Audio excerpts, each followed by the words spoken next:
ሰላም አምላክ ምስኩላትኩም ይሁን። ፕሮግራምና በጎይታ በኢየሱስ ክርስቶስ ስም ክንጅምሪና ኢየሱስ ጎይታ እዩ። ኩላኻትኩም ናብ ኤሪባይብል ናይ ሰንበት ቀጥታ ፈነው ኣገልግሎት እንኳን ብደሃን መጻእኩም። ሃሌሉያ። ኩሉ ክብርን አምላክና ይሁን። ኢየሱስ ጎይታ እዩ። በኩሉ ተከታተሉ ዘለኹም ሼር በመግባር አግዙና። ሃሌሉያ። በጸሎት መንፈስ ኮይና ከነመስግኖ ኢና። ሃሌሉያ። ኢየሱስ ጎይታ እዩ። ኣብ ደጌታቱ በምስጋና ኣብ አጸዱ በውዳሴ እተው አመስግንዎ ንስሙ ባርኹ። እግዚአብሔር ሰናዩ እሞ ጸጋውን ዘላለም እምነቱ ከዓ ንውሉድ ወለዶ ይነብር። በጎይታ በኢየሱስ ስም ኣብቲ ጸጋ ዙፋንካ በምስጋና ንኣቱለና። ንስኻ ኣብ ኣምላኽካ እሞ ነመስግነካ ኣለና። ኣብ ቅድሚ ጸጋ ዙፋንካ ምእታው ስለዝሃብካና ብጎድኻ በኢየሱስ ክርስቶስ ነመስግነካ ኣለና። ኃጢአትናን በደልናን ምትሕልላፍናን በወድኻ በኢየሱስ ክርስቶስ ደም ሓጺብካ ወሉድ ዝገበርካና ነመስግነካ ኣለና። ሰማይን ምድርን ዝፈጠርካ ኣምላኽና ነመስግነካ ኣለና። ስለዚ ግዜ ነመስግነካ ኣለና። ካብ ቃልካ ማዕድ ክንምገብ ነዚ ስለዘዳለኻልና ነመስግነካ ኣለና። بقدوس منفس كاسلة مهرنا نمسكنك لنا. هاللويا.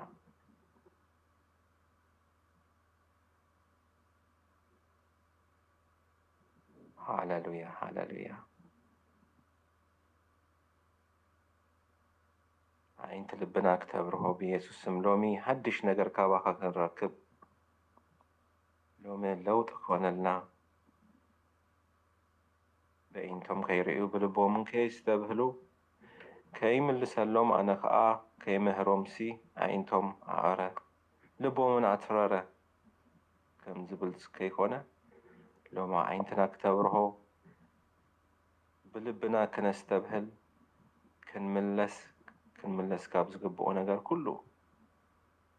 كتمهرنا عينتنا كتبره بقويتها بيسوس كريستوس سمد ترى لبنا كله كتلسلسو نتصلي علينا. بقويتها بيسوس كريستوس سمن فس قدوس كتنكفنا قال كرد أنا نتصلي علينا. كم كله معلتي كم هنا عينت قال غيرنا سمعنا كم زنجر زلو خيكونس ناي هيوتنا لوط زمت قالو قال كون هيوتنا نبرلو كون بأمنت كحبر مسانا بويتاك تدقفنا بمنفس قدوسك كتفوسنا يصلي الله انت لبنا يفوس أمرونا يكفت بيسوس كريستوس نزل قبائي زتصابع هايلي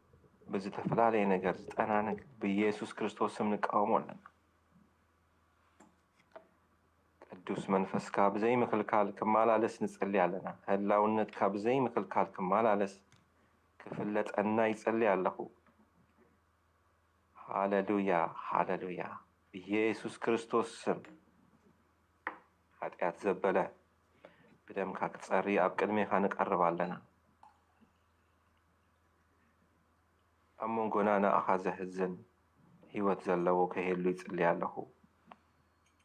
كلنا بمحرت كتاب متصل لبي سبات كتالس لسي يصلي عليه محرت قبرو زقبوم محرت قبرو أو ኃጢአት زلو دما كملس قويت عبي يسوس يصلي عليه كمون بزتفلاليه أجم تتحيزو قال كاكي سمع زتتحزو كله يوم مفتاح كون يصلي عليه تفلاليه أجم همام ዝኾነ ዓይነት ጽልዋ ዝፈጥር ነገር ብኢየሱስ ስም ጸጥ ከተብሎ ንቃልካ ግና ልብና ከፍቶ ንጸልይ ኣለና ሎሚ ዘገልግሉና ክትባረኾም ንጸልይ ኣለና ብኢየሱስ ክርስቶስ ስም ነቲ ቃል ዘካፍለና ሓውና ብኢየሱስ ክርስቶስ ስም ክትባረኾ ክትድግፎ ብኢየሱስ ስም ንጸልይ ኣለና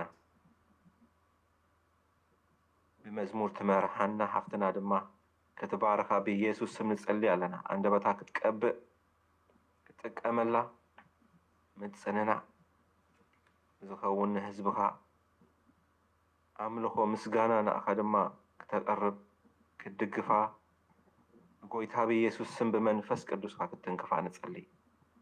كلاتنا نتوم نسمع دما اذاننا كتكفتو لبنا كتكفتو بيسوع سم نصلي علينا نتقال كاب لبنا كسر زحسب نايت صلاحي حيل بيسوع سم نقاوم نديابلوس تقاومو كاباخاتكم كرهب صوف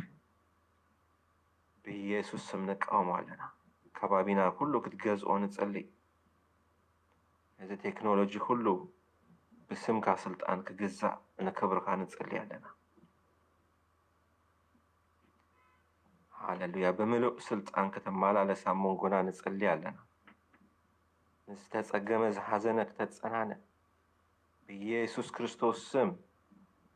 ክትፈውስ ክትማላለስ ክትምህር بኢየሱስ ስም ንጸልይ ኣለና ከምቲ ዘድልየና ክትራኸበና ሎሚ ንጸልይ ኣለና ስለ ሁሉ ነገር ነመስግነካ ኣለና በጎይታ بኢየሱስ ስም አሜን ኢየሱስ ጎይታ እዩ ደጊመን ቋዳ ሓመጻኩም ይብለኩም በዚህ ጉግል ሚት ተካታተሉ ዘለኹም ዩቲዩብን ፌስቡክን ኩልኻትኩም ቋዳ ሓመጻኩም ሃሌሉያ ኢየሱስ ጎይታ እዩ ናብቲ ዝቅጽል መደብ ክንከይዲና ኩላትና ብጸሎት መንፈስ ኮይና በአምልኾ ኣብ ቅድሚ ጸጋ ዝፋን ኣምላኽ ኣቲና ንኣምላኽ ክነመስግኖ ኢና ሃሌሉያ መዝሙር ክንሰምዕ ከይኾነ በቃ ሓቢርና ክነምልኾ ኢና ነዚ ዓብ ኣምላኽ መወዳደርቲ ዘይብሉ ሰማይን ምድርን ዝገበረ ኣምላኽ ቅዱሳን መላእኽቱ ዝሰግድሉ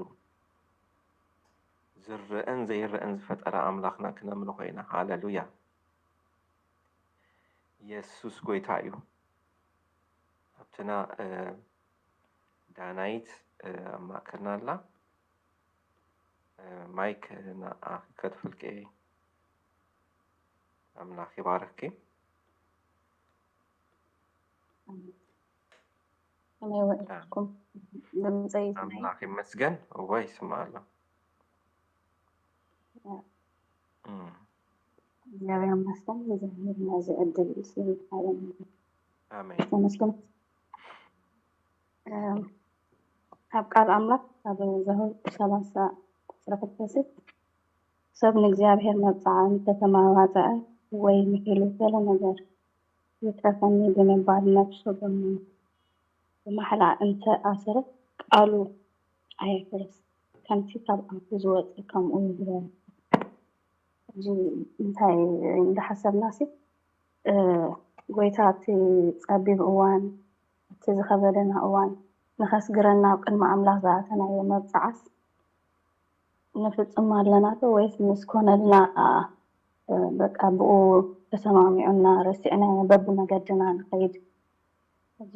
መዝሙር ክንዝምር ከለና ንዑ እንዳሓሰብና ምስ መላእኻለይ ድሌተይ ምስ ሰማዕኻዮ ጸሎተይ ምስ መለስካለይ ዝባኒ ኣይህበካኒ ተመሊስ ንዓኻ ክሰግድ እየ እንዳበልና ክንዝምር ኢና ኣይትልወጥን በቦታ ኣይትቕየርን ብጊዜ ኣይትልወጥን በቦታ ኣይትቕየርን ብጊዜ ዝጸናንዓሉ ብርገጽካ ሎሚ እውን ኣይተቐየረ ዝጸናንዓሉ ብርገጽካ ሎሚ እውን ኣይተቐየረ ዝጸናንዓሉ ብርገጽካ ሎሚ እውን ኣይተቐየረ ዝጸናንዓሉ ብርገጽካ ሎሚ እውን ኣይተቐየረ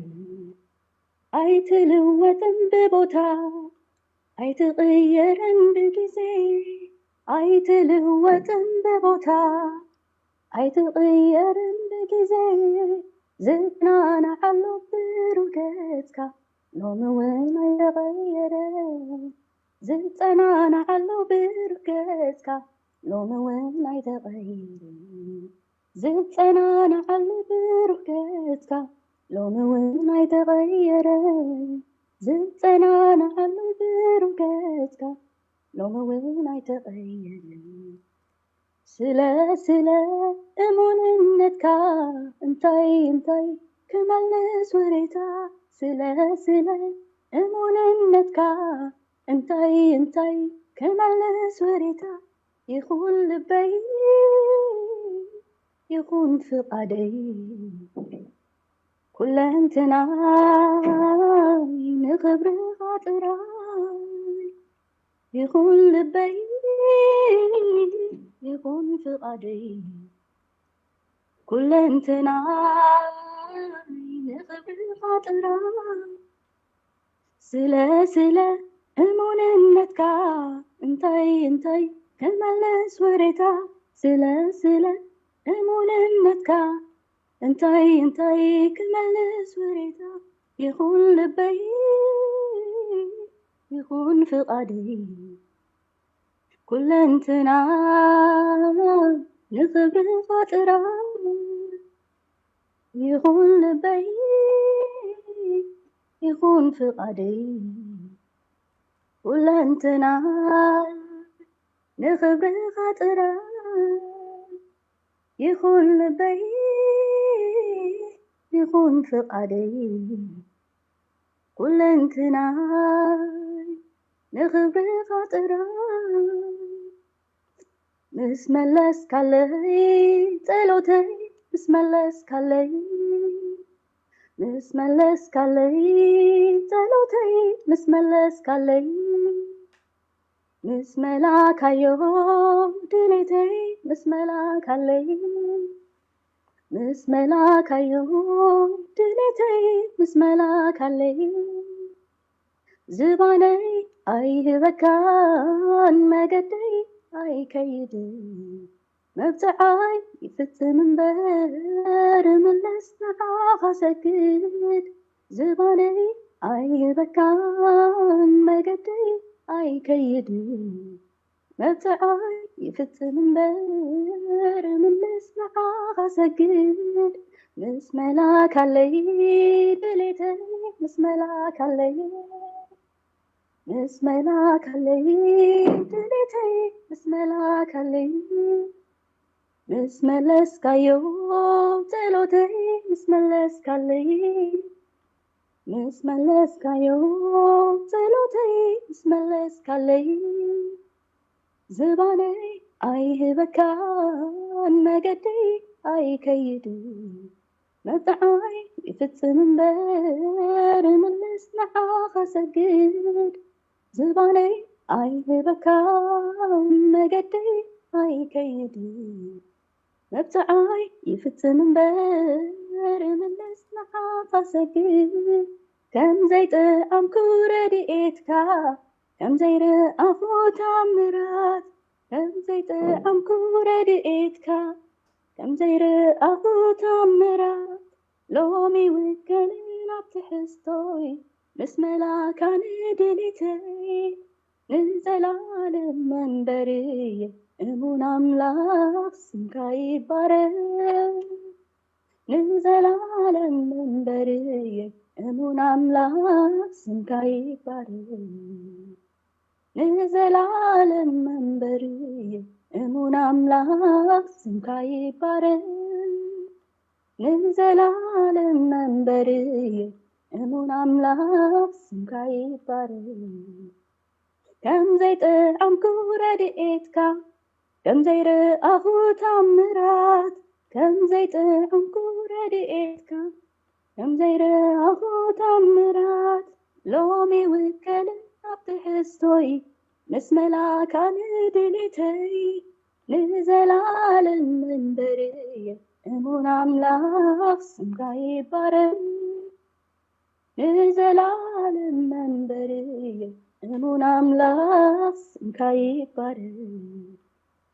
ምስ መላክ ኣለይ ድሌተይ ምስ መላክ ኣለይ ምስ መላክ ኣለይ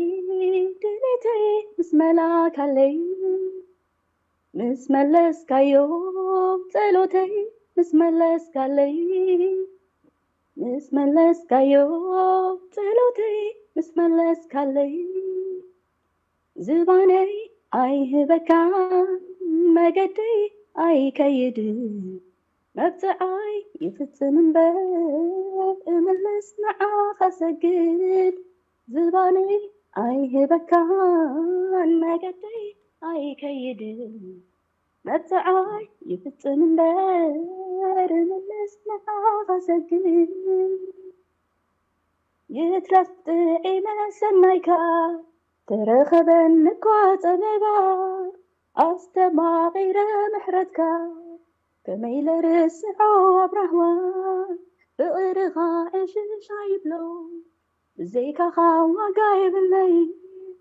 ዋሕሰይኻ ኢየሱሰይ መንበሪ ጽላለይ ቃለይ ይኹን ክእመነካ እመነካ ንሉ ዘመነይ ዋሕሰይኻ ኢየሱሰይ መንበሪ ጽላለይ ቃለይ ይኹን ክእመነካ እመነካ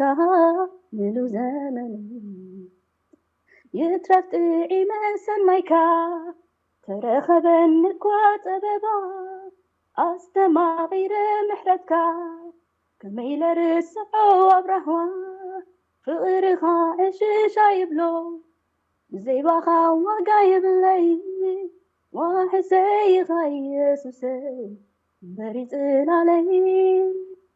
ቃለይ ይኹን ክእመነካ እመነካ ንሉ ዘመነይ ዋሕሰይኻ ኢየሱሰይ መንበሪ ጽላለይ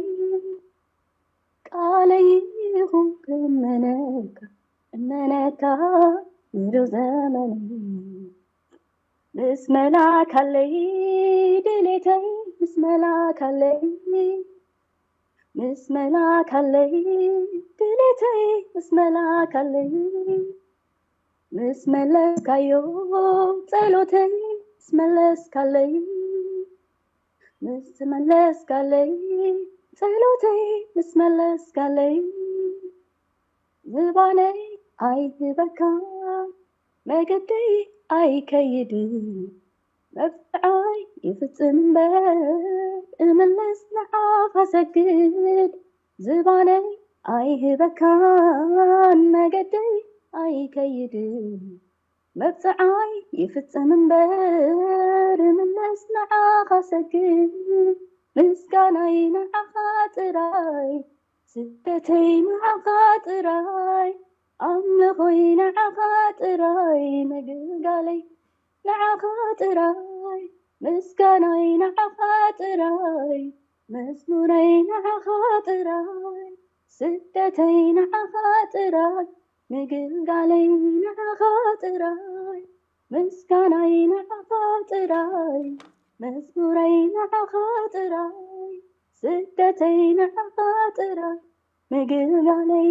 ንዓኻ ጥራይ ኣይትልወጥን ብቦታ ኣይትቕየርን ብግዜ ኣይትልወጥን ብቦታ ኣይትቕየርን ብግዜ ዝጸናንዓሉ ብሩገትካ ሎሚ እውን ኣይትቕየርን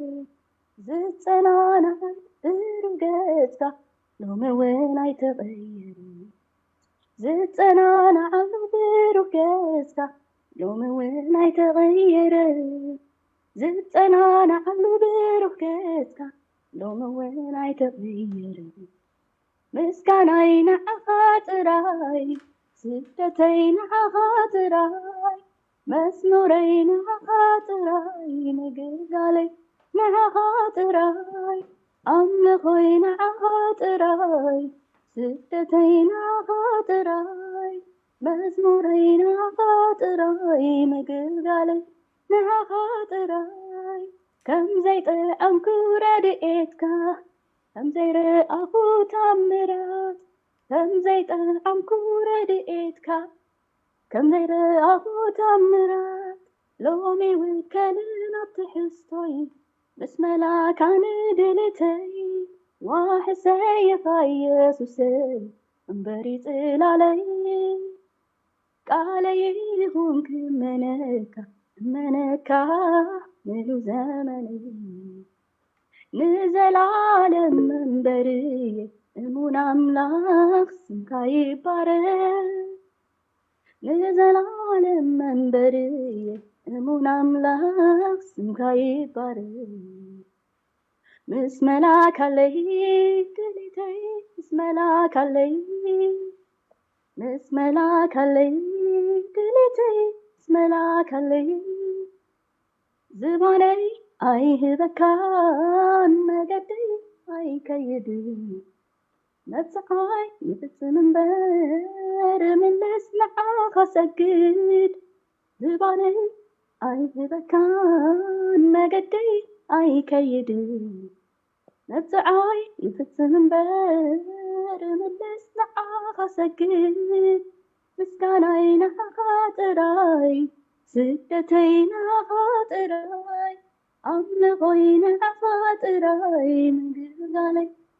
خاطراي مزمورينا خاطراي مزمورينا خاطراي سدتينا خاطراي أمنغينا خاطراي مسكانينا خاطراي مزمورينا خاطراي سدتينا خاطراي مقالي خاطراي هللويا سجدتنا مزمورنا كله نقول كبرين شمو يكون يسوس قويتاي تبارك آمين آمين يسوس قويتاي هللويا قويتا أبزه يباركي دانا يتافتنا كبعاتو ممليسو يبزحالكي هللويا كنزي إذ مسألة مزمور زحابك أملاخ نمسكنو أملاخ ممليسو يباركي يسوس قويتاي هللويا آمين تبارك لونو يكون مسجانا أي قوادلك أملاخنا كل مسجانا أين قوادلن ما نمناي مسجانا أدا فيه اللو بيسوس كل مسجانا نأخيكون لومي صوري أير كنستنفس زجبر كنا نمسكنا كلنا دكيسنا كنتس هاللويا بقويتا بيسوس كريستوس زدحان كنا نمسكنا كلنا ألت أجات مجبنا نمسكنا كلنا هاللويا هاللويا تسأجا أملا حين كانيلو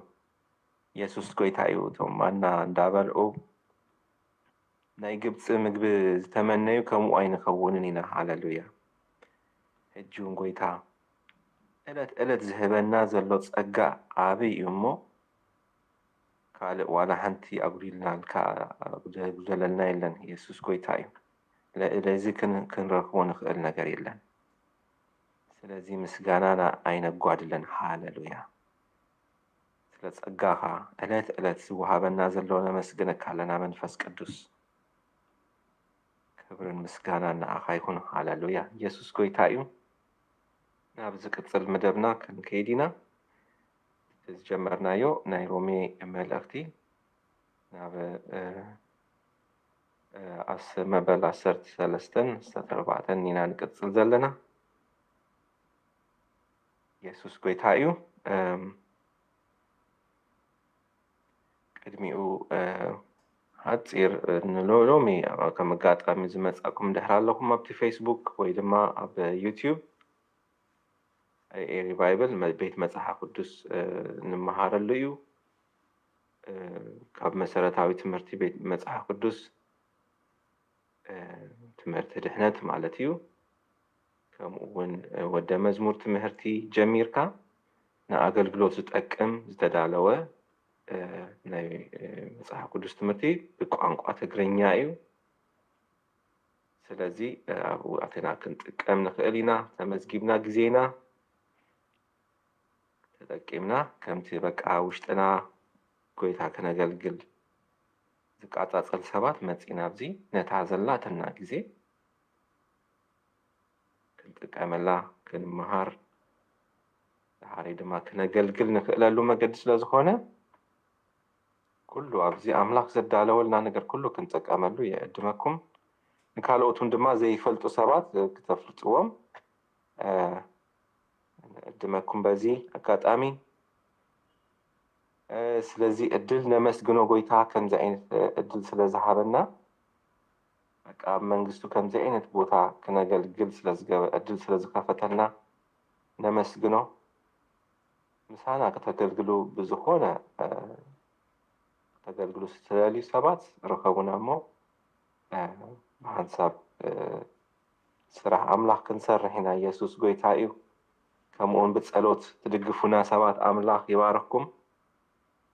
ኢየሱስ ጎይታ እዩ ሃሌሉያ ኩሉ ክብርና ኣምላኽ ይኹን ኣምላኽ ይባርኽኩም ሕጂ ናብቲ ዝቅጽል መደብ ክንከይድ ኢና ፓስተር ሬዲ እንድሕር ኮንካ ማይክ ከድፈልካ ኣምላኽ ይባርክ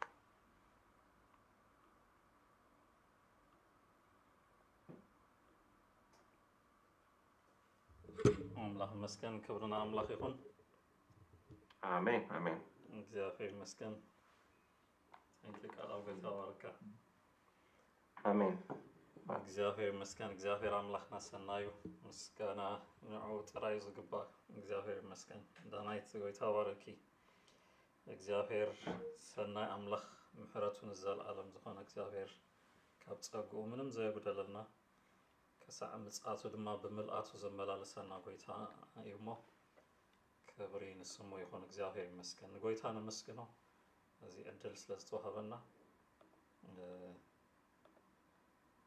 ሎሚውን ብቃሉ ገይሩ እግዚአብሔር ክዛረበና እዩ ብመንፈሱ ገይሩ ክዛረበና እዩ እዚ ኣምላኽ እዚ እሙን እዩ ኩሉ ሻዕ እቲ ዝዓበየ በረኸት ዝሃበና እዚ ናይ ቃሉ በረኸት እዩ በቲ ብቃሉ ገይሩ ድማ ኩሉ ነገራትና እቲ ድምፁ ክመጽእ ከሎ ነገራት ያው ይኸውን እግዚአብሔር ይመስገን ከምቲ ንሱ ዝደልዮ ናቱ ሓሳብ ኣባና ክፍጸም ኣዝዩ ዓብይ ክብርን ዕድልን ኢና ረኺብና ዘለና እግዚአብሔር ይመስገን ስለዚ ንጎይታ ነመስግኖ ስለቲ ዝሃበና ጸጋ መንፈስ ኩሉ ህበቱ ክብርን ኣምላኽ ይኹን እግዚአብሔር ይመስገን ደጊመ ሰላም ብለኩም በጎይታ ኢየሱስ ስም ሰላም ኣምላኽ ምስ ኩልኩም ይኹን እዚ ናይ ሰንበት ተኸታታሊ ንመሃሮ ዘለና ናይ መልእኽቲ ሮሜ ሎሚ ምዕራፍ 14 ክንርኢና እቲ መደብ ሎሚ ክንውድኣ ነይሩ ስለዚ ናብቲ ኔክስት ዊክ ክንዓጽዋይና ማለት እዩ ንዝመጽእ ሰሙን 15-16 ጌርና ክንዓጽወይና ሎሚ ንሪኦ ምዕራፍ 14 ክኸውን እዩ ማለት እዩ እግዚአብሔር ይመስገን በቲ ቃል ትባረኹ ከም ዘለኹም ርግጸኛ እየ ኣነ ይባረኽ ስለ ዘለኹ ማለት እዩ እግዚአብሔር ይመስገን ኣዝዩ ኣገዳሲ መልእኽቲ እዩ ንህይወትና ንኩሉ ነገራትና ዝጠቅም እንደገና ብኩሉ ኣንፈት እዩ ዘምጽኦት ኣርእስቲ ካብ ምድሓን ጀሚሩ ሕጂ ኣብቲ ኩሉ ኣገልግሎታት ዝምልከት እቲ ቃል ዝገልጽ ዘሎ ስለዚ ናብቲ ናይ ሎሚ መልእኽቲ ክንኣትዊና መንፈስ ኣምላኽ ከም ዝዛረበና ኣሚንና ብምስጋና ኣብ ቅድሚ ጎይታ ክንጽልይና እግዚአብሔር ይመስገን መንፈስ ቅዱስ ነመስግነካ ኣለና ሎሚ እውን ብቃልካ ጌርካ ስለትዛረበና ነፍስ ወከፍ ትባርከሉ ሕያው ዝኾነ መንፈስካ ኣብ ማእከልና ኣብዚ ሰዓት ስለ ዘሎ ነመስግን በዚ መገዲ እውን ኣብ ነፍስ ወከፍና ኣብ ቅድሚ እግዚአብሔር ኣምላኽ ህይወትና ዘድሊ ኩሉ ናይ ቃልካ በረኸት ስለ ዝሃብካና ነመስግን ኣለና ካብዚ በረኸት ዝጎድል ሰብ ከይህሉ ንጽሊ ድኹማት ይበርትዑ ሓይሊ ዝሰኣኑ ይበርትዑ ቃልካ ንምቕባል ምስትውዓል ክፈስስ ጥበብ ክወሃብ ፍልጠትካ ብዘይ ምኽልካል ክፈስስ ንጽሊ ኣለና ንእምሮ ንርድኢት ንሓበሬታ ጥራይ ክኮንስ ንህይወት ለውጢ ነተግብሮ ቃል ኣብ ህይወትና ክመጽእ ንጽሊ ኣለና መንፈስ ቅዱስ በቲ ሎሚ ትዛረበና ቃል ህይወት ክቅየር ኣተሓሳስባ ክቅየር እቲ ኩሉ ህይወትና ድማ ቃልካ ዝተመስረተ ክኸውን በቲ ህያው ዝኾነ መምርሒታትካ ህይወትና ክትመርሕ ንጽልይ ኣለና ጊዜና ንመንፈስካ ሓሊፍና ንህብ ኩሉ ናይ ጸልማት ሓይሊ ብስም ኢየሱስ ክእሰር ንጽልይ ኣለና ነዚ ቅዱስ ሕብረት ናይ ቃልካ ስብከት ዝጻረር ኩሉ ጎይታ ብኢየሱስ ስም ዝተኣሰረ ይኹን እግዚአብሔር ኣምላኽ ነፍስ ወከፍ ሓራ ኮይኑ ካብ ቃልካ ዝቕበለሉ ጊዜ ክኸውን ንጽልይ ኣለና ብሓጎስ ንቃልካ ቅበል ንጽልይ ኣለና ብምሉእ ሓጎስ ፍረግ ንከፍሪ እግዚአብሔር ኣምላኽ እዚ ቃል ክሓልፍ ንጽልይ ኣለና ከም ትገብሮ ኣሚንና ክብሪ ንህበካ ኩሉ ሰዓት ትገብረልና ስለ ዘልካ እናመስገን ናብ ቅድሚኻ ንመጽእ ብስም ኢየሱስ ክርስቶስ ወዲ ኣምላኽ አሜን አሜን እግዚአብሔር ይመስገን ክብርን ኣምላኽና ይኹን تا لومي نريو معرف 14 زلو حسابي زحالف معرف 13 تي كاب بزعبا أماني أب هاجرو كم زيجا كم يكملالس كم زقبو كابو بزتوقس حساب نسلت أنا تمجزء مئزاز انتاي مالت مخانو منجستيون أملخ انتاينت حلافنت كم زهابو سئلو سيفي زهابو كل قرارص وكيكونس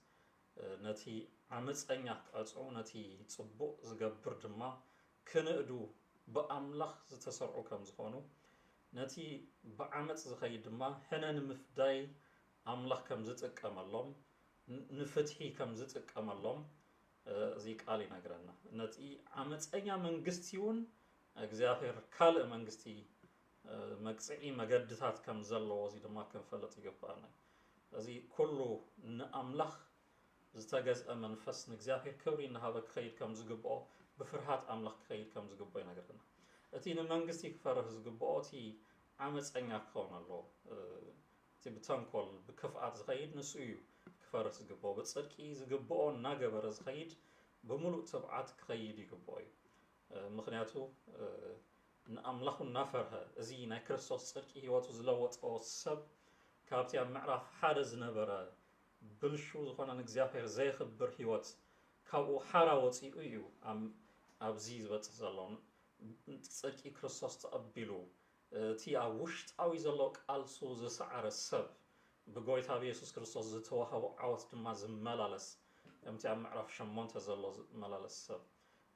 ናይ መጻኢ ተስፍኡ ንጹር ዝተረድኦ ሰብ ኣብ ምድሪ ኣብ ዝተዋህቦ ሓላፍነት እሙን ኮይኑ ከገልግል ዝተሰብ እቲ ኣገልግሎቱ ድማ ንገዛእ ርእሱ ህያው መስዋዕቲ ገይሩ ብምቕራብ ዝጀመረ ከምቲ ኣብ ምዕራፍ 12 ዝረኣናዮ ድሓር ኣብታ ማሕበር ኣምላኽ በቲ ጎይታ ዝሃቦ ጸጋ ከገልግል ዝተበገሰ ሰብ ነቲ ጸጋ ድማ በግባብ ዝጥቀም ውህበታቱ በግባብ እሙን ኮይኑ ዝጥቀም ድሓር በቲ ኣምላኽ ዝሃቦ ጸጋ ኣብቲ ማሕበራዊ ህይወት ኩሉ ጽልዋ እናምፀ ለውጢ ዘምጽእ ኣብ ከባቢኡ ኣብ መሳርሕቱ ኣብ ትምህርቱ ምስቲ ርክባት ዘለዎ ኩሉ መገድታት እዚ ናይ ክርስቶስ ጽድቂ ህይወቱ ስለ ዝቐየሮ ብዝተለወጠ መንፈስ ዘገልግል ዝነብር ሰብ ሕጂ ድማ ኣብ ሃገሩ ከም ዜጋ እሙን ክኸውን ከም ዝግብኦ ብጽድቂ ዝመላለስ ሰብ ክኸውን ከም ዝግብኦ እዚ ይነግረና ስለዚ እዚ ናይ ክርስቶስ ጽድቂ ኣብ ኩሉ እዩ ዝኣቱ ድሓር ናብቲ ብምጽኣት ጎይታ ኢየሱስ ክርስቶስ ንኩሉ ናብ ምዝዛም ይኸይድ ስለ ዘሎ ብምንታይ ዓይነት መንፈስ ክጽበይ ከም ዝግብኦ ንምጽኣት ጎይታ ኢየሱስ ክርስቶስ ብምንታይ መንፈስ ክጸባበይ ከም ዝግብኦ ድማ ኣብ መወዳእታ ምዕራፍ 13 ነዚ ሓሳብ ይገልጸና ሎሚ እዚ ምዕራፍ 14 ዘሎ ምስ ካልኦት ኣመንቲ ኣብ ንሕድሕድና ዘሎ ነጥቢ ኣብታ ምዕራፍ 12 ቁጽሪ 3 ክሳዕ 8 በቲ ጸጋ ጣዕማ ከመይ ክኸይድ ከም ዝግብኦ እዩ ክገልጸና ጸኒሑ ኣብዚ ግና ኣብዚ ምዕራፍ 14 ቁጽሪ ሓደ ጀሚሩ ዘሎ ሓሳብ ግና ምስቲ ድኹም ኣማኒ ከመይ ክኸይድ ከም ዝግብኦ ዝገልጽ ሓሳብ እዩ ዝነግር ስለዚ ንክልቲኡ ባላንስ ብዝኾነ መገዲ ክሪኦ እዩ እቲ ቀንዲ ነጥቢ ኣብዚ ዝህበና እቲ ኣማኒ ምስቲ ድኹም እቲ ብርቱዕ ዝብል ምስቲ ድኹም ሓው እቲ ድኹም ተባሂሉ ዝቁፀር ድማ ምስ ካልኦት ብምንታይ ኣተሓሳስባና ካይዳን ክኸይድ ከም ዝግብኦ ምዕራፍ 14 ቁፅሪ 1 ክሳብ ምዕራፍ 15 ቁፅሪ 13 ነዚ ሓሳብ ይዝነግር ኣብ መንጎ ክልተ ኣመንቲ ንዘሎ ሓሳብ እዩ ድማ ዘምፀርና ብክልተ ኣርእስታት የምፅኦ ብሓደ ወገን ብዛዕባ ምግቢ ብዝምልከት ብካልእ ወገን ድማ ብዛዕባ መዓልቲ ዝምልከት ኣብነት ገይሩ ነዚ ክልቲኡ ሓሳባት የመፅእ ግን ምስ ድኹማት ከመይ ገይሩ ክመላለስ ከም ዝግብኦ እቲ ኣነ ብርቱዕ ዝብል ድማ ብርታዕኡ ኣብ ምንታይ ከም ዝኾነ እዚ ክፍሊ ፅቡቅ ገይሩ ይገልፀና ኣዝዩ ኣገዳሲ እዩ ሂወትና ባላንስ ክንሕዝ ብፍላይ ንጹር ኣብ ዘይመስሉ ነገራት ውሽጢ ክንክተሎም ዝግብኣና መሰረታዊ ነጥብታት ፅቡቅ ገይሩ ዝገልጽ ክፍሊ ብፍላይ ኣብቲ ማሕበረሰብና ኣብቲ ህዝብና ዘሎ ዝዓበየ ፀገም ኣብ ባና ጥራይ ኮነ ኣብ ኩሉ ግን እቲ ዝዓበየ ፀገም ቤተክርስትያን ኣብ ፀገም ውሽጢ ኣትያትሉ ዘላ ነጥቢ እቲ ዝበዝሐ ነጥቢ ዶክትሪናል ፀገማት ኣይኮነን ሕጃ ፀጊሙና ዘሎ እቲ ዝበዝሐ ፀገም ብዘይጠቅም ኣርእስትታት እቲ ንኣሽቱ ነገራት ቁም ነገር ኮይኖም ነቲ ሕብረት ኣብ ምብትታን ዘየገድሱ ነጥብታት ኣገደስቲ ኮይኖም መፂኦም ኣርእስትና ካብቲ ወንጌል ሓላፍነትና ክሳዕ ንወፅእ ዝገብር ብዙሕ ከቢድ ኣርእስታት እዩ እታ ማሕበር ኣፃቢብዋ ሒዝዋ ዘሎ እቲ ዝበዝሐ መልሲ ንህቦ ኣርእስቲ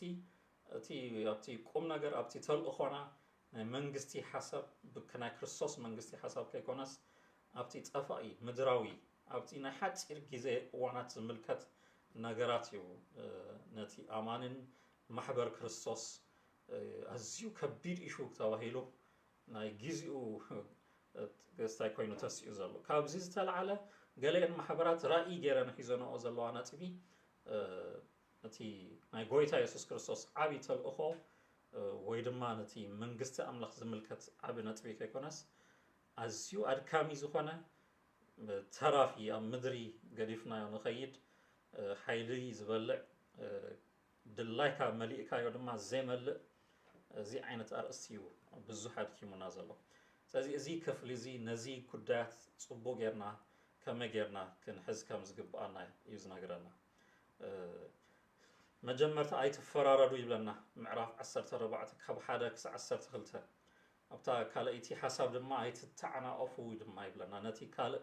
መዕንቀፊ ኣይትኾኑ ይብለና ምዕራፍ 14 ቁፅሪ 13 ክሳብ 23 ድሓር ኣብ ምዕራፍ 15 ድማ ከምቲ ኢየሱስ ዝሓስቦ ሕሰቡ ይብለና ኣብዚ ኢና ኣብዘን ሰለስተ ነጥብታት ኢና ክርኢ እታ ቀዳመይቲ ዘይምፍራድ ንሓውኻ ዘይምፍራድ ዝብል ነጥቢ 5 ነጥብታት ይህበና ኣይትፍረዱ ክብለና ከሎ ነቲ ድኹም ተቐበልዎ ኢሉ ይጅምር ቁፅሪ 1-2 እንታይ ይብል ነቲ ብእምነት ድኹም ዝኾነ ብናይ ጥርጥር ከይተኸራኸርኩም ተቐበልዎ ኩሉ ምብላዕ ከም ተፈቕደሉ ዝኣምን ኣሎ እቲ ድኹም ግና ሓምሊ እዩ ዝበልዕ ኢሉ ይገልጽ ብእምነት ድኹም ዝኾነ ንዕኡ ከይተኸራኸርኩም ከይተጠራጠርኩም እዚ ዘረባ ብዘይብሉ ንክትዕ ኮፍ ከይበልካ ድኹም ምዃኑ እንተተረዲኡካ then ተቐበሎ ብእምነት ኣተሓሳስቦት ናይ እምነት ነጥቡ ሪኢካ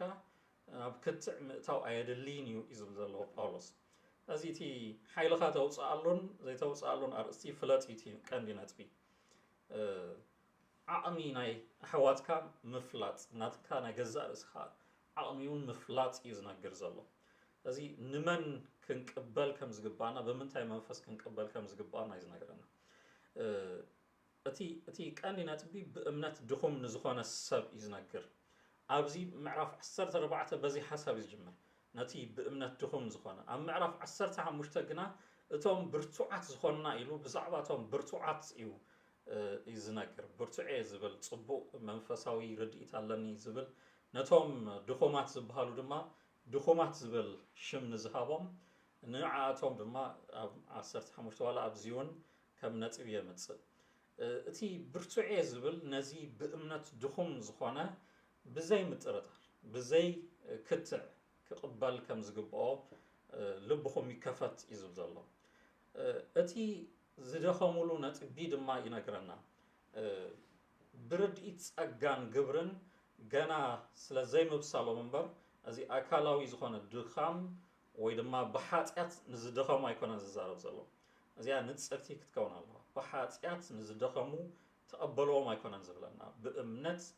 ድኹም ዝኾነ እምነት ናይ እምነቱ መጠን እምበር ወንጌል ዘይተረድኦ ኣይኮነን ዝብለና ዘሎ ኣብ ሓጢኣት ዘሎ ኣይኮነን ዝብለና ዘሎ ወይ ድማ ኣካላዊ ሕማም ድኻም ንዘለዎ ኣይኮነን ዘዛረብ ዘሎ እቲ ኣርእስቲ ብዛዕባ ጸጋ ዝምልከት ብዛዕባ ግብሪ ዝምልከት ኣርእስቲ ኣብዚ እቲ ርድኢቱ ድኹም ዝኾነ ከምቲ ጎይታ ኣብ መስቀል ዝወድኦ ኣርእስቲ ከምኡ ብትኽክል ነገራት ዘይነጸሩሉ ነዚ ሰብ ብትዕግስቲ ክሕዙ ከም ዝግብኦም እዩ ዝነግር ዘሎ እቲ ኣርእስቲ ክልተ ኣዝዩ ኣገዲስቲ ነጥብታት እዩ ዘምጽእ ብዛዕባ ስጋ ምብላዕን ሓምሊ ምብላዕን ወይ ድማ ብዛዕባ ዝሰትይዎ ነገራት ወይ ድማ ብዛዕባ መዓልቲ ወይ ድማ በዓላት ምሕባር ወይ ድማ ፍሉይ መዓልትታት ኣሎ ኢሉ ብዛዕባ ሰንበት ክኸውን ይኽእል እዩ እቲ ፍሉይ በዓላት ክኸውን ይኽእል ብዛዕባ እዚ ክልተ ዝምልከት ነጥብታት እዩ ዝነግር ዘሎ ሕጂ እቲ ኣርእስቲ ናይ ቬጀተርያንን እቶም ናይ ስጋ ዝበልዑን ኮይኑ ኣሎ እዚ ኣርእስቲ ግን ስለ ጥዕና ኢሎም ቬጀተርያን ዝኾኑ ሰባት ኣይኮነን ዘምጽእ ዘሎ ብዛዕባ ናይ ጥዕና ኣርእስቲ ከይኮነስ ነዚ ናይ ምግቢ ጉዳይ ምስ እምነቱ ዘተሓሓዘ እዩ ዝነግር ዘሎ ሓምሊ ዝበልዕ ድኹም እዩ ስጋ ዝበልዕ ድማ ብርቱዕ ኣይኮነን ኣብዚ ነጥቢ እንዳ ስጋ ኣይኮነን ጳውሎስ ዘድግፍ ዘሎ እቲ ናይ ጳውሎስ ኣርእስቲ ብዛዕባ እቲ ዝተፈቐደ ምግቢ ኣሎ ዘይተፈቐደ ምግቢ ኣሎ ኢሎም እናመረፁ ንዝበልዑ ብሓደ ወገን ኣይሁዳውያን ክኾኑ ይኽእሉ እዮም ካብቲ ዝመፅሉ ናይ ይሁድነት እምነት እዚ ይብላዕ ዘይብላዕ እናተባሃለ ርኹስ ፍንፉን እናተባሃለ ዝተፈላለየ ምፍልላያት ዘለዎ ነጥቢ እዩ ኣብ ልዕሊኡ ፈሪሳውያን ተወሰኽቲ ኣዝዩ ዘጨነቕ ብዙሕ ኣርእስታት እዮም ሕግታት እዮም ኣብዚሖምሎም ዘለዉ ሕጂ ነዚ ሕጊ ምውፃእ ዝለመዱ ኣመንቲ ሕጂ እውን ኣብ ቤት ኣምላኽ መፂኦም ኦኬ ድሒና ኣለና ግን ንበልዖን ዘይንበልዖን ክፈልጥ ኣለና እዚ ምስቲ ርኹስ ከይንሓብር ካብ እምነትና ድማ ከይንጎድል እዚ ኣዝዩ መዕንቀፊ ስለ ዝኸውን ኣበላላዕና ህይወትና እውን ንጥፍኣት ምኽንያት ስለ ዝኸውን ስጋ ዝበሃል ክንበልዕ የብልናን ቬጀተርያን ክንከውን ኣለና ዝብሉ ድማ ነይሮም ማለት እዩ ሕጂ እታ ናይ ቬጀተርያን ኣርእስቲ ናይ ክርስቲያን ወይ ድማ ናይ ምድሓን ኣርእስቲ ኮይና መፅያ ማለት እዩ ሕጂ እዚ ብዛዕባ እቲ ንሓምሊ ዘለዎም ዋጋ ኣዝዩ ክቡር ስለ ዝኾነ ከይኮነስ እቲ እምነቶም ምስቲ ዝበልዕዎ ምትሓዞም እዩ እቲ ቀንዲ ካልኣይ ድማ ብዛዕባ መዓልትታት ከምዚ ኣርእስትታት ምናልባሽ ጳውሎስ ከም ኣብነት ክኸውን ይኽእል እዩ ነዚ ክልቲኡ ዘምጽእ ዘሎ ብዙሕ ኣብ ቤተ ክርስቲያን ኣዝዩ ብዙሕ ኣርእስትታት ኣለዉ ንጹር ዘይኮነ ወይ ድማ ከም ፕሪንስፕል እዚ ይኹን ኢሉ ብዙሕ ስታይ ዘይገብረና ነጥቢ ግን ብዙሕ ጊዜና ዘጥፍእ ወይ ድማ ከም ኣዝዩ ቀንዲ ቁም ነገር ተገይሩ ተታሒዙ ዘሎ ምስ እምነት ዝተተሓሓዘ ነገራት ኣሎ ብዛዕባ እዚ ከመይ ነገራት ንፈትሕ ወይ ድማ ከመይ ሃንደል ንገብሮ እዩ እዚ ክፍሊ ጽቡቕ ገይሩ ዝነግረና ስለዚ እቲ ቀዳማይ ነጥቢ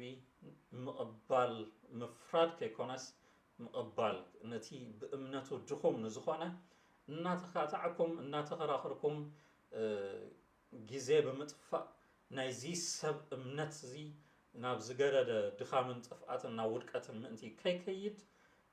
ብክትዕ ነዚ ሰብ እዚ ከይተሃሲዎ እዩ እቲ ነጥቢ እዚ ተቐበልዎ تقبلوا له مخنيات الله امنته بقال أملاخ رديت إن عبيك خير سلزغل بزعبازي بالعيد ما كم زي عينة مرقز إسلاز الله سي أتي امنته بزح أفكت أقبروني وإذا ما أتي أرستي بزح قوي نقر هيكونن سلازي لبخم أكفحو مخمزياتهم عينة سبات إذا بزلو بأولوس كالأي نسخان هزي سب قويتا أيكون كان زي ناتكا جيليا أيكونن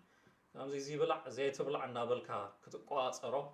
نسقاز بلعك تفردو وسي نسخاتكم قويتوت أيكونكم من أبزي سبزي سب انتاي يبلعن قويتا زي بلع يلو كالو زي تبلع يلو كالو تتقوي يمان كم زي عينة تستيز قبرو سبات اللو كل ديكتاتر بزخونا مقدي نتي بقويتا بيسوس كريستوس زدحان السب نجزاء صوم باريا كقبرو زفتنو سبات اللو نزياتهم أزيو أقداسي بوينتيو زمت أورس اتي ناي كريستوس منفس نزهابو حارنت ويدما بكريستوس نزرخبنايو حارنت منم كوستو كم زيقبقو ازي كنفلت علنا كريستوس يو نايزي سب ازي قويتا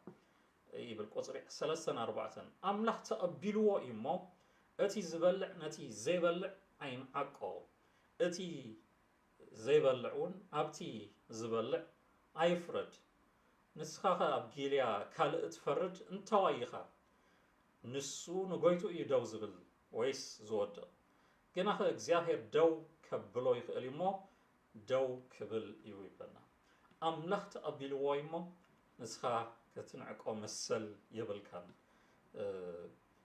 أملاح تقبلوا إمو نسخا كتفردو مسل يبل كان هجي تي زنعق زالو تي برتوعي بهالايو بسولي برتوعي زي مقلات بريو لي الله سقاي بلع حملي بلع أنا بقويتها زلني مرقت يفلت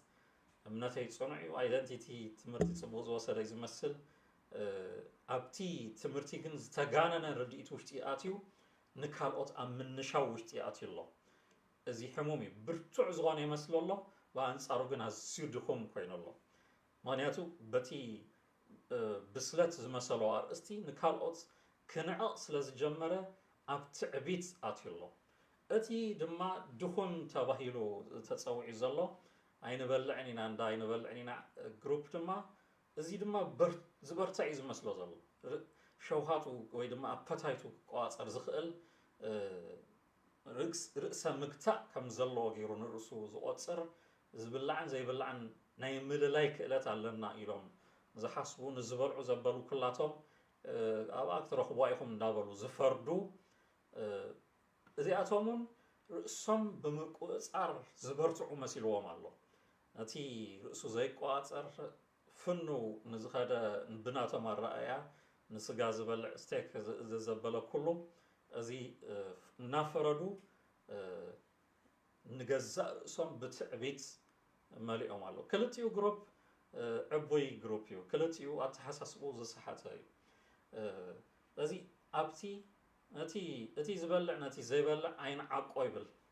እቲ ኣይበልዕን ዝብል ድማ ነቲ ዝበልዕ ኣይፍረዶ ይብል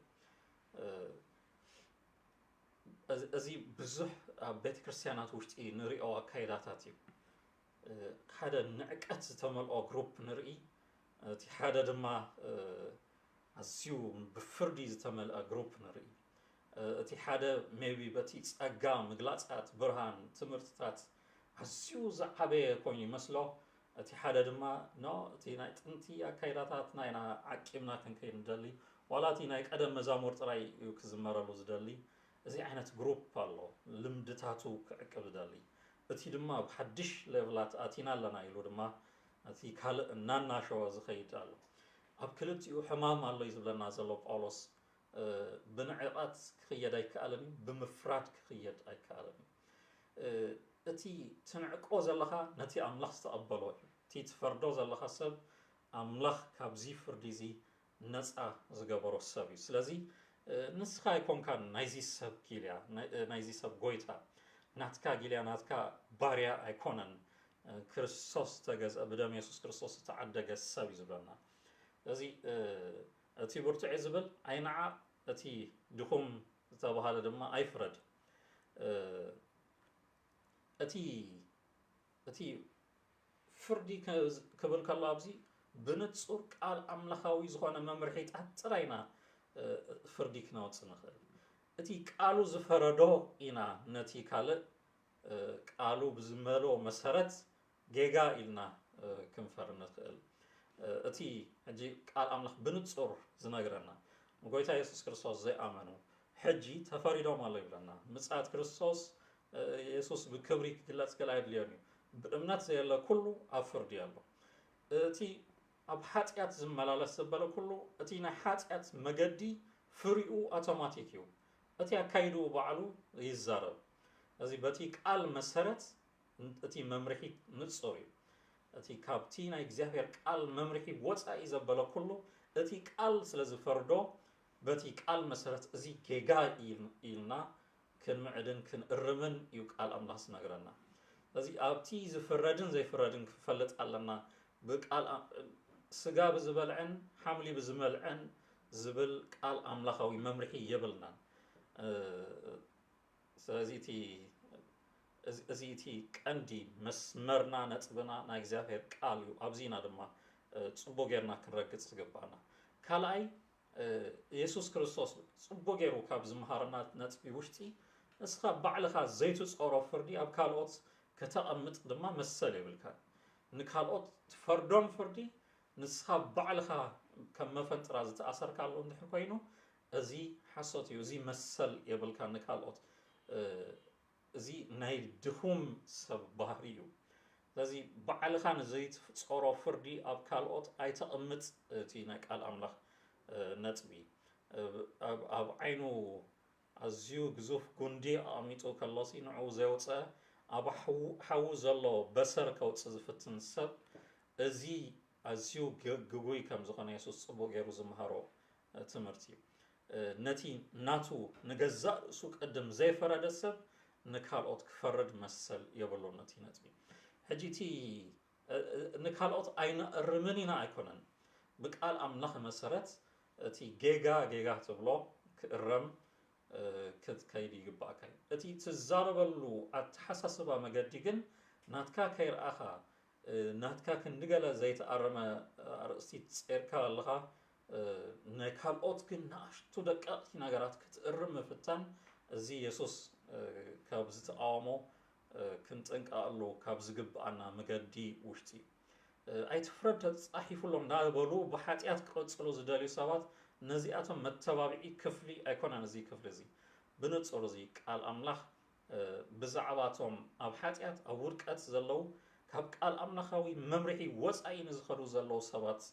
ኣይኮነን ዝዛረበሉ ቤተ ክርስቲያን ነቶም ብዘይ ኣግባብ ንዝኸዱ ሰባት ክትቀጽዕ ክትእርም ኣዝዩ ዓብዪ ስልጣን ካብ ጎይታ ተቐቢላ ኣላ ስለዚ ቤተ ክርስቲያን እዚ ዓይነት ማዕረግን መሰልን ኣለዎ እዚ ማለት ብዝሓለፍናዮ መገዲ ኩሉ ንዝረኸብናዮም ሰባት እናፍረድና እናቆራረፅና ክንከይድ ኣይኮንን ቃል ኣምላኻዊ ዶብ ኣለዎ ኣካይድ ኣለዎ መምርሒ ኣለና ኣብዚ ግን ምስ ሓውኻ ክትከይድ ከለኻ ኣዝዩ ከቢድ ቅቡል ኣይኮነን እቲ ነጥቢ ኣብዚ ዝብለና ዘሎ ነቲ ድኹም ሓውኻ ድኻሙ እናመዝመዝካ ንስኻ ኣብ ልዕሊኡ ምእንቲ ክትረኣይ ወይ ድማ ንስኻ ኣዝዩ ዓብዪ ምግላፅ ውሽጢ ከም ዝበፅሕካ ጌርካ ክተናሽውን ንሓውኻ ክትንዕቕን መሰል ቦታ የብልካ ተገሊጹለይ ኣለዎ ኣነ ጽኑዕ ብርቱዕ ሰብ ኢልካ ድማ ክትፈርድ እዚ መሰል የብልካን ምክንያቱ ሰለስተ ምክንያት ይነግረና ኣብዚ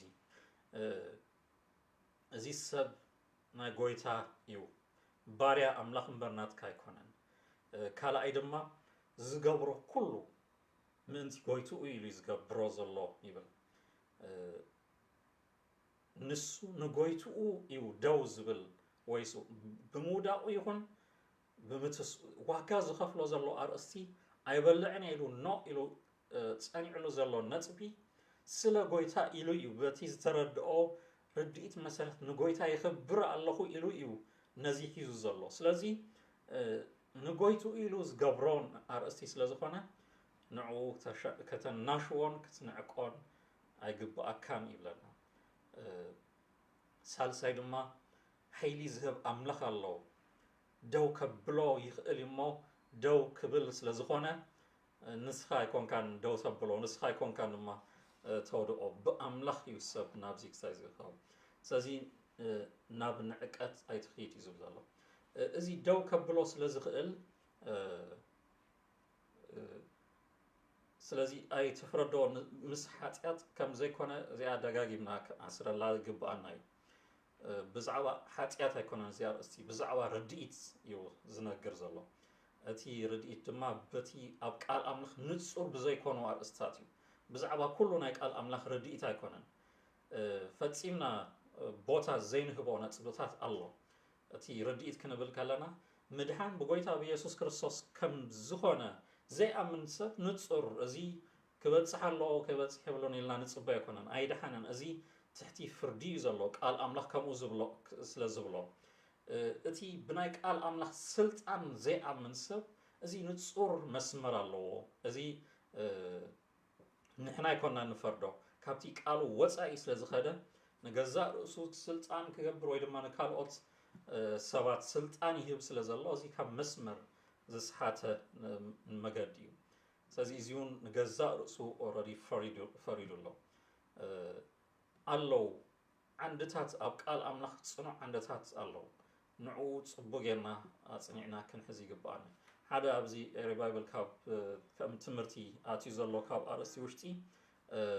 እቲ ዶክትሪናል ሰርቬይ ዝብል ወይ ድማ ድህሰሳ ሰረት እምነት ዝብል ትምህርቲ ኣሎ ነዚ ፅቡቅ ጌርኩም ትወስድዎ እዚና ነተባብዓኩም ንደሊ እዚ ትምህርቲ እንታይ ዝኣምን ዘለኹ ክንገልጽ ክንኣምን እቲ መርገፂና ንጹር ክኸውን ከም ዝግብኦ ዘርኢ ኣርእስቲ እዩ ስለዚ እዚ ካብተን ኣዝየን ኣገደስቲ ዝኾና ነጥብታት እንታይ ኢና ንኣምን ዘለና ንምንታይ ኣማኒ ኮይነ እቲ ዝኣምን ኩሉ መርገፂ ነጥብታት እንታይ እዩ እዚ ዝገልጽ ነጥብ እዩ ንሕና ንኣምነሉ ፅኑዕ መሰረታት ኣሎ ካብዚ ወፃኢ ድማ ዝኾነ ከም ዘይንሓብሮ ክንፈልጥ ኣለና ምስቲ ቃሉ ዝሓብር ኣብዚ ነጥብታት ድማ ዝጸንዕ ብጎይታን ብቃሉን ሕብረት ከም ዘለና ክንፈልጥ ይግባአና ካብዚ ነጥብታት ወፃኢ ንዘሎ ነጥቢ እዩ ክሳይ ዝገብር ነዛ ጥቕሲ ተጠቂሞም እግዚአብሔር ደው ከብሎ ክእል እዩ ደው ክብል እዩ ብዝብል ቃል ነታ ኣብ ሮሜ ዘሎ ድማ ምዕራፍ 8 ንዘሎ ነጥቢ ተጠቂሞም ድማ ፈጺሞም ካብ ምድሓን ኣይጠፍኡን እዮም ንዝብል ኣርእስቲ ከምፅኦ ፍትኑ ኦልሬዲ እዚ ሰብ እኮ ድሒኑ ኣብ ጎይታ ኣሎ ስለ ጎይትኡ ድማ ዋጋ ይከፍል ኣሎ ደው ይበል ይውዳእ እታ ሙዳቕ ዝብሎ ዘሎ ብሓጢኣት ሙዳቕ ኣይኮነን ዝዛረብ ዘሎ ጳውሎስ ንከምዚ ዓይነት ዘተባብዕ ጥቕሲ ኣብ ቃል ኣምላኽ የብልና ንሓጢኣት ዘተባብዕ ጥቕሲ ፈጺሙ የለን ድሓን ውዳቕ ምትስኣካ ኣይተርፍን እዩ ዝብል ቃል ኣምላኽ ፈጺሙ የብልና ስለዚ እዚ ቃል እዚ ኣምላኽ ነቲ እምነቱ ከበርትዖ ይኽእል እዩ እዚ ብርሃን እዚ ከምቲ ንሕና እዚ ብርሃን ዝመፀልና ከብርሃሎም ክእል እዩ እዚ ነጥቢ ነዚ ጽቡቕ ዝሕግዘና ኣርእስቲ ናይ ጴጥሮስ እዩ ጴጥሮስ እንተዘኪርና እቲ ኣይሁዳዊነቱ እቲ ፈሪሳዊ ትምህርትታት ኣዝዩ ዘጨናንቆ ሰብ ስለ ዝነበረ ድሕሪ ምድሓኑ ድሕሪ ሃዋርያዊ ተልእኾ ብጎይታ ብኢየሱስ ክርስቶስ ተቐቢሉ እቲ ቀዳማይ ንክርስቶስ ወንጌል ኣዋጂ ኮይኑ ምስ ወፀ ጎይታ ድማ ሕጂ ናብ ኣሕዛብ ክልእኾ ምስ ደለየ ሓደ መዓልቲ ብፍሉይ ተመስጦ ራእይ ዓይነት ጎይታ ተገሊጹሉ ድሓር ኣብቲ ራእይ እንታይ ዝርኢ ዝተፈላለዩ እንስሳታት ኣብ ሓደ ዓብይ ስታዮም ዝመፁ ዘሎ ክወርድ ከሎ ይርኦ ድሓር መንፈስ ኣምላኽ ሓዲድካ ብላዕ ይብሎ ኖ ኢሉ ኣምላኽ 3,000 ጎይታ ባዕሉ ጎይታይ እናበለ ድማ ጴጥሮስ ዝኣብዩ ዘሎ 3,000 ለሚንዎ 3,000 ኣብዩ እቲ እዚ ዓይነት ድኻም ኢና ንዛረብ ዘለና ነቲ ናይ ጎይታ ነገራቱን ክምእዘዝ ክሳዕ ዘይክእል እቲ ባህሊ እቲ ልምዲ እቲ ዝዓበዮ ኣተዓባብያ ኣእምሩ ኣሲርዎ ኣሎ ክእሰር ዝግብኦ ልዕሊ ጴጥሮስ ጳውሎስ እዩ ነይሩ ጳውሎሲ ኖርማል ሰዓቢ ጥራይ ነበረን ከም በዓል ጴጥሮስ ዓሳ እናገፈፈ ኣብቲ ብርሆ ዝርኢ ሰብ ኣይነበረን ኣብቲ ውሽጢ ናይ ፈሪሳውያን እምነትን ኣካይዳን ኣብኡ ዝተኣሰረ ሰብ እዩ ነይሩ እዚ ነቲ ሕግታት ብፍጽምና ዝገብር እንታይ ይብላዕን ዝፈልጥ ሰብ እዩ ነይሩ ኣብ ካብዚ ውሽጢ እዩ ድማ ጎይታ ብብርሃኑ ዘውፅኦ ዘሎ ጴጥሮስ ነቲ ሓሪድካ ብላዕ ዝተባሃሎ ነጥቢ ብዘይ ምብልዑ እምነቱ ኣይሰኣንን እታ ተልእኾ ግን ካብኡ ተወሲዳ ናብ ጳውሎስ ክትወሃብ ከላ ኢና ንርኢ እቲ ናብ ኣህዛብ ክበፅሕ ዘለዎ ተልእኾ ኦፍኮርስ ጴጥሮስ ኣበጊስዋ እዩ ናብ ቤት ቆርኔሌዎስ ከይዱ ኣህዛብ መጀመርታ እዚ ኣዋጅ ክእውጅ ዕድል ተዋሂቦ ድሕሪኡ ግን ነዚ ተልእኾ ኣይፈፀመን ክቕፅል ኣይከኣለን እዚ ርድኢቱ ዓንቂፍዎ እዩ እዚ እዩ ድኹም ንብሎ ብእምነት ድኹም ጴጥሮስ ተመሓይሹ ድዩ ብዙሕ ይፅዕር ነይሩ ኣብ ገላትያ እውን ይመፅኦ እዩ ሓደ ገሳዕ ኣይሁዳውያን ክርኢ ከሎ ይትስኦ እዩ ሓሓሊፉ እቲ ድኻሙ ጳውሎስ ድማ ፊት ንፊት ገናሕኮ ይብል ምስ በዓል ጳውሎስን እቶም ኣህዛብ ክበልዕ ቀንዩ ፀኒሑሲ እቶም ኣይሁዳውያን ክሕወሱ ምስ ጀመሩ ተገቢዙ ይብለና ኣና ይበላዕኩን ገለ ክብል ፈቲኑ ዋላ ኣብቲ ናይ ቆርኔሌዎስ ገዛ ከምስከደ ኣነ ቃል ኣምላኽ ጥራይ ነጊረዮም መፅእ እምበር ምንም ዝተንከፍኮ ምግቢ የለን ገለ ክፀባፀብ ንርእሱ ክካታዕ እዩ ክፍትን ከሎ ኢና ንሪኦ እቲ ኣርእስቲ ናብ ምግቢ ቅይርዎ ነይሮም እቲ ዝዓበየ ናይ ነፍሳት ምድሓን ዓብይ ከሎ ኣብ ማእከል ግን ኣዝዩ ዘፀግሞም ነጥብታት ነይሩ እዚ ነዚኣቶም እግዚኣብሔር ለዊጡ ክልውጦምን ናብ ክብሩ ከምፆም ይኽእል እዩ ደው ዘብል ኣምላኽ ይኽእል እዩ እግዚኣብሔር ሓይሊ ይህብ እዩ ፀጋ ይህብ እዩ ደው ከብል ዝኽእል ኣምላኽ ኣሎ ኣብ ማእከልና ናይ እግዚኣብሔር ናይ ቃሉ ብርሃን ክመፅእ ከሎ እቶም ድኹማት ይበርትዑ እዮም ብመንፈስ ኣምላኽ ነዚ ብርሃን ክመፅእ ምፅላይ ድኻሞም ፄርካ ናብዚ ብርሃን እዚ ክመፁ ምድጋፍ እዚ ኣብዚ ደው ከብሎ ይኽእል እዩ ዝብሎ ሓይሊ ንዝህብ ኣምላኽ እዩ ዝነግረና ዘሎ ሓይሊ ዝህብ ኣምላኽ ነቲ ብብርሃን ቃሉ ነቲ ድኻምና ከበርትዕ ዝኽእል ፍልጠትና ናብ ብርሃን ከምፅእ ዝኽእል ነቲ ኣገልግሎት እዚ ንዝኾነ መንፈሳዊ ዕቤትና ንዝዓግት ነጥብታት ኩሉ ክኣልይ ዝኽእል ድኻምና ወሲዱ ከበርትዕ ደው ከብል ዝኽእል ኣምላኽ ኣሎ እቲ ነጥቢ እግዚኣብሔር ይመስገን ስለዚ ነዚ ኣምላኽ ዘድሓኖ ናትካ መንዓቕን ምፍራድን ከም መስመር ከም ዝወፀ ጌርካ ክትፈርዶ ዕድል መሰል ኣይህበካን እዩ ዝብለና ዘሎ ድሓር ሳልሰይቲ ነጥቢ እዚ ናይ ሕልና ጉዳይ ስለ ዝኾነ ኣይትፍረድ ይብለና ቁፅሪ 5-6 እቲ ሓደ ነቲ ሓንቲ መዓልቲ ሕጂ ካብቲ ምግቢ ናብ መዓልቲ መፅእ ኣሎ እቲ ሓደ ነታ ሓንቲ መዓልቲ ካብታ ካልእ ኣብሊፁ ይፈልያ እቲ ሓደ ግን ንኩላተን መዓልትታት ማዕረ ገይሩ እዩ ዝርአን ነፍሲ ወከፍ ብሓሳቡ ርዱእ ይኹን ይብል እቲ ነታ መዓልቲ ዝጥንቀቐላ ንጎይታ እዩ ዝገብሮ እቲ ዝበልዕ ድማ ንኣምላኽ የመስግኖ እሞ ንጎይታ ኢሉ እዩ ዝበልዕ እቲ ዘይበልዕ እውን ንጎይታ ኢሉ እዩ ዘይበልዕ ንኣምላኽ ከዓ የመስግኖ ይብል ሕጂ ናብቲ መዓልቲ ዝምልከት የምፅእ እዚ እውን ሕጂ ብዙሓት ዝካትዕሉ ነጥቢ እዩ ኣብ ዝተፈላለዩ ኣርእስታት ብዛዕባ ክሪስማስ ወይ ድማ እዚ ናይ ትንሳኤ ገለ ክነብዕለ የብልናን ኣብ ገሊኡ ቸርችታት ሃሎዊን ክነብዕላ ኣለና ኢሎም ምሳይ ዝገብሩ ኣለዉ በቃ ናይ በዓል ጳውሎስ ክዳን ተኸዲና ጳውሎስ መሲለ ጴጥሮስ መሲለ ክወፅእ ኢሉ ናይ ከምኡ ክሳያት ቆብዕን ገለን ገይሮም ክመፁ ፍትኑ እቲ ክልተ ኣርእስቲ ብዙሕ እዩ ዘሎ ገሊኡ ሰንበት ቅድስቲ መዓልቲ ኢሉ ሰንበት ክነብዕል ኣለና ዝብል መርገፂ ዝሓዙ ድማ ኣለዉ ነታ እዚኣ ሰንበት ከይኮነስ ቀዳምያ ኢሎም ድማ ዝካትዑ ድማ ኣለዉ ናይ መዓልትታት ገሊኡ ድማ ሶን ይኹን ሰንበት ይኹን ኣብ ኩሉ መዓልቲ ንጎይታ ኢና ክነብዕል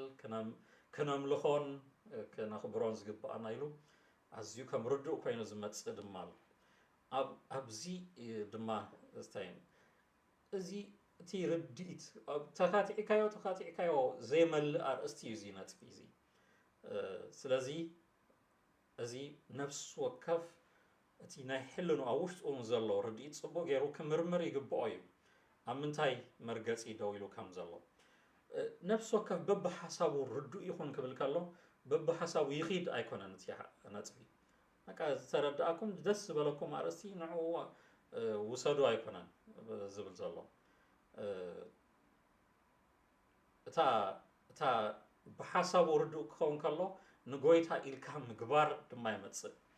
نغويتا ممسغان يمتص سلا غويتا منبار يمتص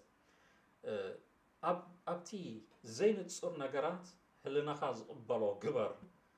أتي علاما غنا نكبري أملاخ يخون زبل سترونغ نتبي زبرنا أبتي نتصور زين نتصور زخونا نغرات حلناخا كف نابلكا كتقصل يبلكا نحلناخا مسمع أسيو كداسي يزبل بل أتي قال نتصور أيخونالون أتي كتع نوحلو أتي برهان أي برهالون أزي أب حلناخا زلو أزي أب حلنا يعني يترد أنا نقليلكا منقات كيكوناتي نتبيغن أتي علامة نقويتا مخبار خون الله يبلنا أتي نزيز قبر زلو السب نقويتا إلو إيو سلاز قبرو زلو لما فتسيمكم كتفردوا يقبلو أتا نتبيزيا نقويتا إلنا حد نقرات بزح ديتيل كيرد أنا خليو ويدما بزي مبسال مسيلو الناس قبرنا يبزح نقرات كهلو خليو أتي بقنع منفس نقويتا إلكات قبرو نتبي حلناخا حرخرخ نابلكا ودما تناجيرو كهلو أتي برهان ترديو كهلو سلا منتي بهالي إلكات نقص على يكون الزارب زلو أتي حلناخا تراتي عند حكوينو بتي رتعي نايتي قال نكبري أملخ ونقرات كتمرحي قباكي نقويتا إلو كم زقبرو زلو ناتردأكا بقنع منفسي قتل كم زلو ناتردأكا كتفردو يبلكان إتناتبي بزي كله دما نأملاخ يزمسكن زلو تي منفس أو يهوتو يهنس كم زلو تردئو بقى نكبري أملاخ أتي نكله يبلع الله خيلو ويدما أبتاع معالتي نجزابير كبري فليا الله خيلو كمسجنن كجبر كله نكبري أملاخ يوتي ما أكل زجبروا سي جويتا إمبر درسوا يكون ويدما تي بحلو يكون أبهلو أبزل مدو لمدي دانا بيت كريستيانا سرعاتيو إلو زتت أوي نقراتي جبرن تلو أزي أي ملكتون أزي كفلزي نجويتا كبري مقبار نأملاخ كتمسجن إلكا نتي كونتات كتكملو كاللخا إز نقر زلو نتا بزعباتي معلتي أيكونن يزي بزلو باولوس ويدما بزعباتي مقبي أيكونن سلا من إلكا إخات قبرو زلخا باتي دحريتي أزي كم مرقتي إذا حاسكايو نتبي بدحريت نقزار إسخا كترئي كتكبر أرأستي ننتي كتكون دي خانا زيت قبرو زلخا ويس بحكي نكبري أملخي وزبل نتبي حدا نتبي صبوغينا attention كنقبرلو زقبانا فلايزي تقواي منفس اللو attention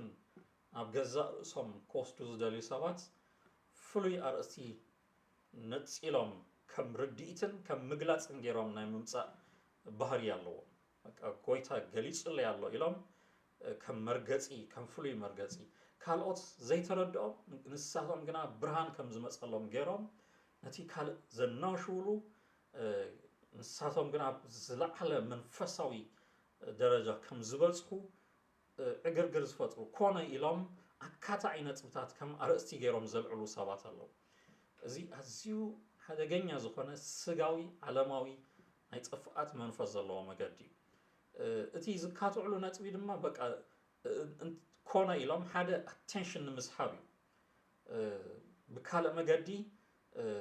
أتي بحري كمزي بزسحات منفس زسحت نتبي زلو أتي علامو هب جزاء سو نعملخ كمسجر كيكونس نه جزاء سو جروب نمفتاري أتي أرستيون أبتي أرستي وشت إن تأتيخا قويت هذا بالنجار نعملخ زخبر نجار تسأنيخا أزي كنت إنقالو زقبان نزي أتوم يكونن أي تفرادو زبلنا زلو أتوم أتي قالون أتي زقبرو زلو أورادي أب تحتي فردي جيرو مالو سلازي زي أبزي أقرما قدي مزي بارتون كاي دخل جن زس حتى تمرتاتنا أرستاتنا نمصو نجزا سام attention كجبرو ساعتي كفترو إلهم حرخ زبل كل شيء كاتعي زخنا نتبيتات كم مجلسن نجزا سام كم فلي زعابيو جرام نزمصو سبات صبو جرنا attention كنجبر كنت إنك أبزي قداي زي حلنا ناون منفسناون يعني وشتي منفسنا زلو هدأت انت سامعنا يوم نوز بالمنفس كم زلو بقالون تمرميرنا يوم زسحاته نطبي كم زلو يرئينا سلازي كابزي اتوم متنقا ازيو قداسي رابعي منبارنا مماتنا نغويتا سلازخونه ازي كنفرار دلو زغبانا نطبي ايكونن يبلا قطري شوعته كساعه شعته كاباناس حدا كو نرؤسو إلو زغبر يلبون مو نرؤسو زموت كأحدا كو يلبون بهوت انتنبرنا نغويتا إنا ننبر ويس انتموتنا نغويتا إنا نموت مو بهوت انتنبرناس ويس انتموتنا ناي غويتا إنا سلازي خايو كريستوس غويتا موتانن هياوانن مأنتي كخون إلو زموتن هياو زخونن إبلنا أتي نيمبارنا علامة كريستوسيو بموتناون أتي زخبر كريستوسيو تزي تي أمود داتا تي أرستي نفلتو بزعبانا كم زيكونا نفلتو بمنبارنا كريستوسي زخبر بموتنا كريستوسي زخبر حدش مقلات أمتيخا لعلي حوخا بمخانكا نجزاء سخا كم زخبر كانت سمعوكا دن أزي أرستي ملكتك نكبر خايخا تقوي زلخا سلازي كابزي منفس مأكام نجزاء سخا مقرام يدليو سلازي تي كله نكبري كريستوس ينبر كم زلو كرد أوي قبوي نقبرو كله علامة منبارنا نموتنا نقويتا كم زخونا كرد آلا أزي أزيو تصبو يرنا كن أسروز قبانا نتبي بمنبارين وكله مود تاكسع موت زخدلو أرستي دحري موتون نخدو مقدي نكبري قويتا علامة نهيوتنا እግዚአብሔር አምላክ ጥራይ ኣብ ኩሉ ህይወትና ተማሂርካ ሰሪሕካ ሓዳር ጌርካ ወላድ ወሊድካ ኣብ ኩሉ መገድታት እንቀሳቀሶ ነገራት ኩሉ ንክብሪ ኣምላኽ ምንባር ይነግረና ኣሎ ካብዚ ወፃኢ ብሕሙም መንፈስ እንተኸይድና በዚ ነዚ ጥቕሲ እናፀዋወና ንገዛእ ርእስና ነኽብረሉ ነገራት ክንገብር የብልና ኣብቲ ሕሙም ዝኾነ ኣካይዳና ተሓሳስባ نمن إيز جبروز الله أتي علامو أنتايو دحارك نزبل حتى كن ملسي جبانا نهيوتنا علامة كريستوس انتزاي كوين نجزاء سنا كن حجوس كابقالو وصاي نزخونا نغرات كن جبر نغواي انتلنا ازينا املخ زي خبر كم زخونا تردينا نمسمر كن ملسي جبانا علامانا نغويت ابيت كريستيان بزغرم مغردي كبير كتع كبير أرسيام تيوم نمحبر زبطات نوصلات الله هذا جزء كي تردأنا نتعبق إن سلتي حكي دوز بالنا نامسلنا تي علامة بزعبة رأسنا نجبره نتي سلا جويتا كن برز جبوا أرستي لعلي جويتا كنأتن قطع أملخ كم زتملأنا كوينا نكله بقى راريجنا نفرارس كوينا نقلت نجبره كله أتي علامة جويتا يخون نبقو نتأمت attention نسو يخون بهيوتنا نسو يخبر بموتنا نسو يخبر مستود أزينا يزي مدري جويانا سلا جويتا بمجويانا إنا كنفلت زقب أنبر بقى تار أستي نخيسوا مويتو كنبالتي زي كخونا يجبون علامة من برنا مموتنا نجويتا كم زخنا بمردة نزينم أتي نكات علو لعلي كويتا أسيوح قداسي غيرنا نحزو أرستي أي هالو إزيتي مأكلاينا تبي أتي نقابرو أبتي نقابرو نقر حتلاقي كونس هيوت بملئتا أب هيوت زلا أستي جيزة بزعبا جيزة أب زي مدري زلنا جيزة أبتي دحري موت زلنا هيوتون كله نايغويتايو نغويتايو دغنا دما نايغويتايو سازي نحنا آتينا أبزيار أستي واناتات كنكون غويتات كنكون فررتي كنكون نعاقتي كنكون أيقبأنان يزب زالو تي تصاب نهبلو غويتا كم زالو مفلات وانا كم زالو مفلات وانا نايتا محبر غويتا اللو وانا أب أحواتناون أبتم دخومات نبلو محواتناون أبتم ينعقونا لو إلنا نحسبو محواتناون غويتا اللو نسو رأسي ناي كل زخونا غويتا يسوس كريستوس كم زخونا أزي كنفلت يقبأناي سازي إتي نتي وانا مفلات نكل كبري زوسد غويتا كم زلو مرداء وساني كم زخوني نقرالو نزيئيو أبلعلي كله بهوات أم منبارن أم موتن أبلعلي كله غويتان رأسي أنتي كون بموتن بهواتن بتنسأي زحالفلو مقردي مخنيات أزيئيو غويتا يسوس كريستوس أبلعلي هياوان غويتايو أبلعلي موتانون غويتايو نكل لاتهم حقيفو زحازة أملاخ لنا إزبزالو سازي نزي غويتا زي مرأي نغويتا يخبر ديو زبل نتوي مفلات تي قنعتي تي وشتي زلو كورا قطعة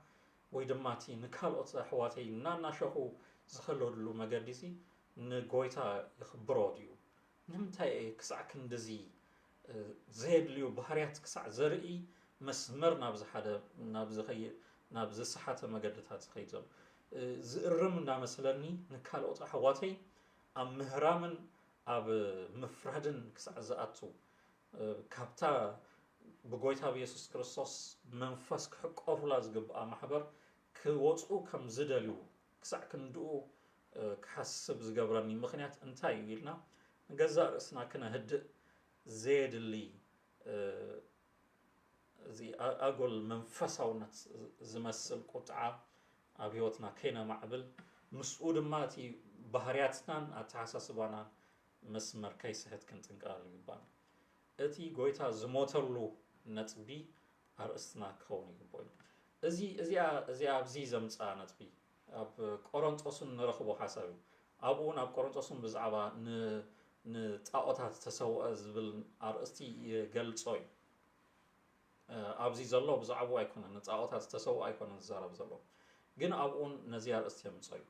أب قرنطوس صبو ينا ناي قرنطوس ملأختي كنتري نايو معرف قداماي قرنطوس بفلي ننفس وكف حتوتاتهم مستينا يسوس كريستوس موتن تنسائنا نات أساسر يملتي زربو أب كله أتي زدناقر نبلو عينت حتوتاتناون أي كريستوس وانجيل ملسي كم زخونة صبو يرنا كنفلت يقبانا كريستوس زموتلو مخنيات كريستوس ياو كوينو زتسألو مخنيات نحناو نبرلو مخنيات كم زخونة كنفلت ألنا نزي زبلاشو أرأستي نزي كم مسمر زوت سنح كوينو نزي كريستوس زموتلوم سوات كبيت أملاخ أوتينا نحنا بيننا كنقصل كي مثلنا زي كنتنك قالو يبقانا كويتا بويتون كبرون قديفو إيو كسع موت رأسوات حيثو واريدو سازي نحنا أتي هسيو مقلات إلنا نحسبو كبري إلنا نحسبو برتعي إلنا نحسبو نتبتات زي نقد فلو مخنيات انتايو إيتي نتوي تا حامشيتي نتوي نحنا بعلاتنا زيرنا بقدمي قويتا كنفرد كم زخونا كنفلت علنا ولاتي برتعي إلو زحسب بقدمي قويتا كفرديو أتي دخوم تواهيلو زلو جن نفردن كلاتهم أب حدا باكو زأتو زلو أزيون نسخون أب قدمي قويتا تفرد الله أرستات كم زلو ترديوكا مسمر أيتسحت يزب الله قطري عسرتا غلطا أنا هياوي يبل እግዚአብሔር كل بركي كسجد لي كل لساون نأملخ كمسجنو إيو زبل صحفي مو كلاتنا بقدمي منبر فرد أملخ دو كنبل إنا سلمنتاي دا نسخة أب حوخة تفرد وي سلمنتاي نسخة نحوخة اتنعل انبارتي نفس وكفنا ببناي رأسو نأملخ تصاب كهب إيو إبلنا ኣብ ምዕራፍ 3 ዝመጽእ ጎይታ ከም ዘሎ ንዑ ብምርዳእ ነቲ ምጽኣት ክርስቶስ ከነዳሎ ይነግረና ኣብ ምጽኣት ጎይታ ኢየሱስ ክርስቶስ እቲ ሓደ ፍጻሜ እቲ ኣመንቲ ኣብ ቅድሚ ጎይታ ንህቦ ናይ ጸብጻብ መዓልቲ እዩ ኣብዚ ዝነግሮ ነጥቢ ኣብ ቅድሚ መንበር ፍርዲ ኣምላኽ ደው ክንብል ኢና ክብል ከሎ ብዛዕባ ዝገበርናዮ ሓጢኣትን ውድቀትን እዚ ኣይኮነን ኣብ ኣማኒ ዝፍረዶ ፍርዲ እቲ ናይ ፍርዲ ነጥቢ ንጹር ክበርሃልና ኣለዎ ንጎይታ ኢየሱስ ክርስቶስ ዘይኣመነ ዘበለ ኩሉ ሕጂ ተፈሪዱሎ ይብለና ኣብ ዮሐንስ ወንጌል ዮሐንስ እዚ ኦልሬዲ ነቲ ኣምላኽ ዘምጽኦ ናይ ምድሓን መገዲ ብዘይ ምቕባሉ ሓደ ሰብ ኣብ ትሕቲ ፍርዲ ካብዚኣ ምእንቲ ከምልጥ ህይወቱ ንጎይታ ኢየሱስ ክርስቶስ ብምሃብ ካብዚ ፍርዲ ኣምላኽ ክድሕን ይግብኦ እዩ ብጎይታ ብኢየሱስ ክርስቶስ ኣሚኑ ንገዛእ ርእሱ እወ ኣነ ፍርዲ ዝግብኣኒ ሰበ በቲ ክርስቶስ ምእንታይ ኣብ መስቀል ዝኸፈሎ ዋጋ ግን ብምእማን ሞተይ ከም ዝሞተለይ ናተይ መቅጻዕቲ ከም ዝወሰደለይ ኣሚነለኹ ኣነ ሓጢኣተኛ ምዃነ ኣሚነለኹ ኢሉ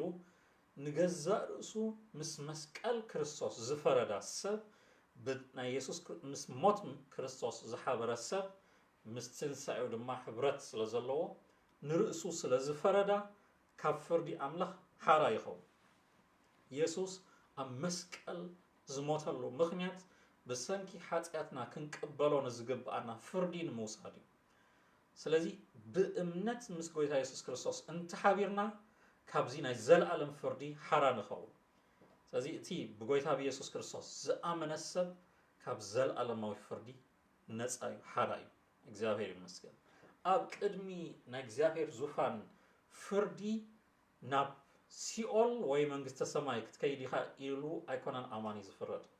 ብጎይታ ብኢየሱስ ክርስቶስ ብምእማንና ናይ ዘለኣለም ህይወት ተቐቢልና ኣለና መንግስቲ ኣምላኽ ከም ንወርስ እዚ ርግጽ እዩ እግዚአብሔር ሮሜ ድማ ነዚ ነጥቢ ዝነግረና ብጎይታ ብኢየሱስ ክርስቶስ ብምእማን ዝርከብ ጽድቂ ኣብ ቅድሚ ኣምላኽ ደው ክትብለሉ ትኽእለሉ ብቅዓት መሰል እዚ ብክርስቶስ ጥራይ እዩ ዝውሃብ ንዕኡ ብምእማን ህይወትካ ዘለኣለምካ ለውጥ እዩ ዝብል ዘሎ ንዕኡ እንተኣሚንካዮ ካብዚ ናይ እግዚአብሔር ናይ ጸጋ ዙፋን ካብኡ ከርሕቐካ ዝኽእል ሓይሊ የለን ዝብል ነጥቢ ስለዚ ናብ ጎይታ ኢየሱስ ክርስቶስ እዩ ዝዕድም ንዕኡ እንተኣሚንካዮ ካብዚ ፍርዲ ክተምልጥ ኢኻ እንተዘይኣሚንካዮ ግን ትሕቲ ፍርዲ ኢኻ ዘለኻ ነዚ ንክርስቶስ ስለ ዝነጸግዎ ኣይሁዳውያን ካብዚ ተስፋ እዚ ርሒቖም ኣለዉ ካብ ማእከሎም ድማ ነዚ ጎይታ እዚ ብምእማን ዝድሓኑ ድማ ኣለዉ ናብዛ ብርሃን እዚኣ ምስ ተመለሱ ይብለና ምዕራፍ 9-11 ዘሎ ኣብቲ ዳግም ምጽኣት ወይ ድማ ኣብቲ ናይ መከራ ዘመን ውሽጢ እዚ ብርሃን ምስ መጸሎም ገጾም ናብ ጎይታ ምስ ኣምጽኡ ሽዑ ድማ እግዚአብሔር ከም ዝምለሶም እዚ ተስፋ ይነግረና ስለዚ ንጎይታ ብኢየሱስ ብምእማን ካብ ዘለኣለም ፍርዲ ሰብ ከምልጥ ይኽእል እዩ ኣማኒ ኣብ ቅድሚ እቲ ጻዕዳ ዙፋን ፍርዲ ዝብሎ ኣብ ዮሐንስ ራእይ ምዕራፍ 21 ዘሎ ኣብ ቅድሚ ዙፋን ፍርዲ ደው ኢሉ ምስ ሓጢኣተኛታት ኣይፍረድን ምስቶም ዝወደቑ መላእኽቲ ኣጋንንቲ ኣይፍረድን ንመላእኽቲ ከም ንፈርዶ ኣይትፈልጡን ኢኹም ይብል ኣብ ቆሮንጦስ ንሓድሕድኩም ምንታይ ትፈራረዱ እንትከሰሱ ኣብ ቅድሚ ኣህዛብ ከይዶም ኣብ ቤት ፍርዲ ምኻዶም እዚ ነጥቢ ይነግሮም ክሳዕ ክንዱ ምስ ጎይታ ኮይና ነቶም ዝወደቑ መላእኽቲ ከም ንፈርዶም እዩ ኣብኡ ዝገልጽ እዚ ዝገልጾ ግን ከመይ ገይሩ ኣማኒ ኣብ ፍርዲ ኣምላኽ ደው ይብል ዝብል ነጥቢ እዚ ኣብዚ ዝዛረቦ ዘሎ ፍርዲ ኣብ ቅድሚ ጎይታ ምስ መጸ ኣብቲ ምንጣቕ ዝብሎ ቃል ኣብ ተሰሎንቄ ተገሊጹ ዘሎ ጎይታ ኢየሱስ ክርስቶስ ብክብሪ ክመጽእ ከሎ ኣብ ኣየራት ክንቅበሎ ክንከይድ ኢና ይብል ንሱ ኣብ ኣየራት ክመጽእ እቶም ብጎይታ ዝሞቱ ድማ ኣዲሞም ዝደቀሱ ምስኡ ብክብሪ ክመጽእ ይብለን ንሕና ድማ ክንቅበሎ ኣብ ኣየር ክንቅበሎ ክንንጠቕ ኢና ክንከይድ ኢና ዝብል ነጥቢ ኣሎ ኣብቲ ናይ መከራ ዘመን ኣብዚ ምድሪ ናይ መከራ ዘመን ኣብ ዝህልወሉ እዋን ቤተ ክርስቲያን ድማ ኣብ ቅድሚ ጎይታ ኢየሱስ ክርስቶስ ነፍሲ ወከፍ ኣብ ቅድሚ ኣምላኽ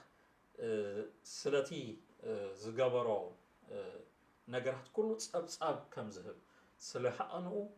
ስለ ቃላቱ ስለ ግብሩ ስለ ነፍሱ ወከፍ ዝተዋሃቦ ጸጋን ነገራትን ኩሉ ኣብ ቅድሚ ጎይታ ጸብጻብ ከም ዝውሃብ እዚ ይነግረና ኣብ ቅድሚ ጎይታ እሙናት ዝኾኑ ድማ ኣብ ዝበለጸ ክብሪ ጎይታ ከም ዝኣቱ ፍልሊ ከም ዘሎ ኣብ መንጎ ኣመንቲ ናይ ጽድቂ ፍልሊ ከይኮነስ ናይ እሙንነት ፍልሊ ከም ዝመጽእ ይነግረና በዚ ጎይታ ነፍስ ወከፍ ኣማኒ ኣኽሊል ዝህበሉ ግዜ ከም ዝመጽእ ገሊኡ ዝበለጸ ኣኽሊል ዝወስድ ኣሎ ብእሙን ኮይኑ ዝጎየየ ብጽድቅን ብእምነትን ጸኒዑ ዝጎየየ ተዓጊሱ ዝጎየየ መከራ እናተቐበለ ስለ ክርስቶስ ብብዙሕ ዋጋ ዝጎየየ እዚ ደቂሱ ኣብ ዓራት ኢንተርኔት ዝሕሉን ኢሉ ምዝበኪ ምስኡ ማዕረ ክንቅበል ኢና ኢሉ ክሓስብ ይብሉን ስለዚ እዚ ፍልል ኣሎ ነፍስ ወከፍ ጸብጻብ ዝህበሉ እዋን ኣሎ ኣብ ቅድሚ ጎይታ ደው ክንብል ኢና እሙን ባርያይ ዝብሎም ኣለው ኣብ ቅድሚ ጎይታ ድማ ስለዘይ እሙንነቶም ድማ ዝፍረዱ ኣለው እዩ ዝብል እዚ ፍርዲ ግን ስለ ምድሓኖም ዝምልከት ከይኮነስ ስለቲ ኣብቲ ቅድሚ ኣምላኽ ዝኸድዎ ኣካይዳ ከም ዝኾነ እዚ ክንፈልጥ ኣለና እግዚኣብሔር ይመስገን እዚ ነፍሲ ወከፍ ጸብጻብ ከም ዝህብ ክንፈልጥ ኣለና እታ ካልአይቲ ነጥቢ መጀመርታ ኣይትፈራረዱ ኢልዎም ካልአይቲ ነጥቢ ድማ ኣይትተዓናቐፉ ይብሎም መዕንቀፊ ኣሕዋትኩም ኣይትኾኑ እዩ ዝብል ኣብዚኣ እውን ሓደ 5 ነጥብታት ክንርኢ ኢና መዕንቀፊ ሓውኹም ኣይኹን እቲ ናትኩም ርድኢት ናትኩም ብስለት ኣነ ብርቱዕ የምባልኩም ሲ ሓውኹም ዝዕንቀፈሉ ንድሕር ኮይኑ እዚ ብርቱዕ ኣይኮነን እዚ ድኻም እዩ ይብል ኣብ ቁጽሪ 13 ስለዚ ኣብ ንሓድሕድና ኣይንፍረድ ሓደ እኳ ንሓዉ መዕንቀፊ ወይስ መሓንኮሊ ከይገብረሉ ግዳእ እዚ ፍረዱ ይብል እታ እዚ ፍረዱ ኢሉ ዝገልጻ ቃል ወስኑ ሓልኑ እዚ ፍልልይ ግበሩሉ እቲ ውሳኔኹም ኣብቲ ክትገብሮ ዘይግባኣኩም እምበር ኣብቲ ንሓውኹም ኣብ መዕንቃፍኩም ክኸውን ኣይግብኦን እዩ ዝብል እቲ ቀዳማይ መዕንቀፊ ኣይትኾኑ ናይ ኣሕዋትኩም መዕንቀፊ ኣይትኾኑ እዚኣ ጽቡቕ ጌርና ኦልሬዲ ዓንተበይ ገሊጽ ኣለኹ ንሓድሕድና ኣይንፍረድ ንዝብሎም እቶም ድኹማት ንዝኾኑ እዮም ንሳቶም እዮም ዝፈርዱ ዘለዉ እዚ ስቴክ እናበልዐ ኣብዚ መፂኡ ክዝምር ይፍትን ኣሎ ንዝብሉ ኣይትፍረዱ ንኣሕዋትኩም እዩ ዝብሎም ዘሎ እቲኦም እንዳ ስቴክ ድማ መፂኦም ንኣሕዋቶም ክንዕቁ ጀሚሮም ማለት እዩ ስለዚ ነዚ እዚ ጌጋ እዩ ዝብሎም ንኣሕዋትኩም ናይ ምዕንቃፍ ምኽንያት ኣይትኾኑ ይብሎም ኣሎ እቲ ምፍራድ ጌጋ እዩ እቲ ንካልእ መዕንቀፊ ምኽንያት ጌጋ እቲ ዝኸፍአ ነጥቢ ድማ ኣብዚ ንሓውኻሲ ኮነ ኢልካ መሓንኮሊ ኣይተቐመጠ መገዱ እዩ ዝብል ዘሎ ነቲ ሕልና ናይቲ ድኹም ኣማኒ ዝጎድእን ካብ መገዲ ከም ዝወፅእ ዝገብር ነገር ከይትገብሩ ካብ መስመር ከይወፅእ ሓውኹም እዚ ወስኑ ሓወይ ከይስእን ዝብል ነጥቢ ኖ እዚ ነቲ ናትካ እምነትን ኣካይዳኻን ምስ ጎይታ ዘለካ ነገር ዝጎድእ እንድሕር ኮይኑ ንስኻ ትበልፀኒ ካብቲ ናተይ ርድኢት ሓሳብ እዩ ፍልጠት እዩ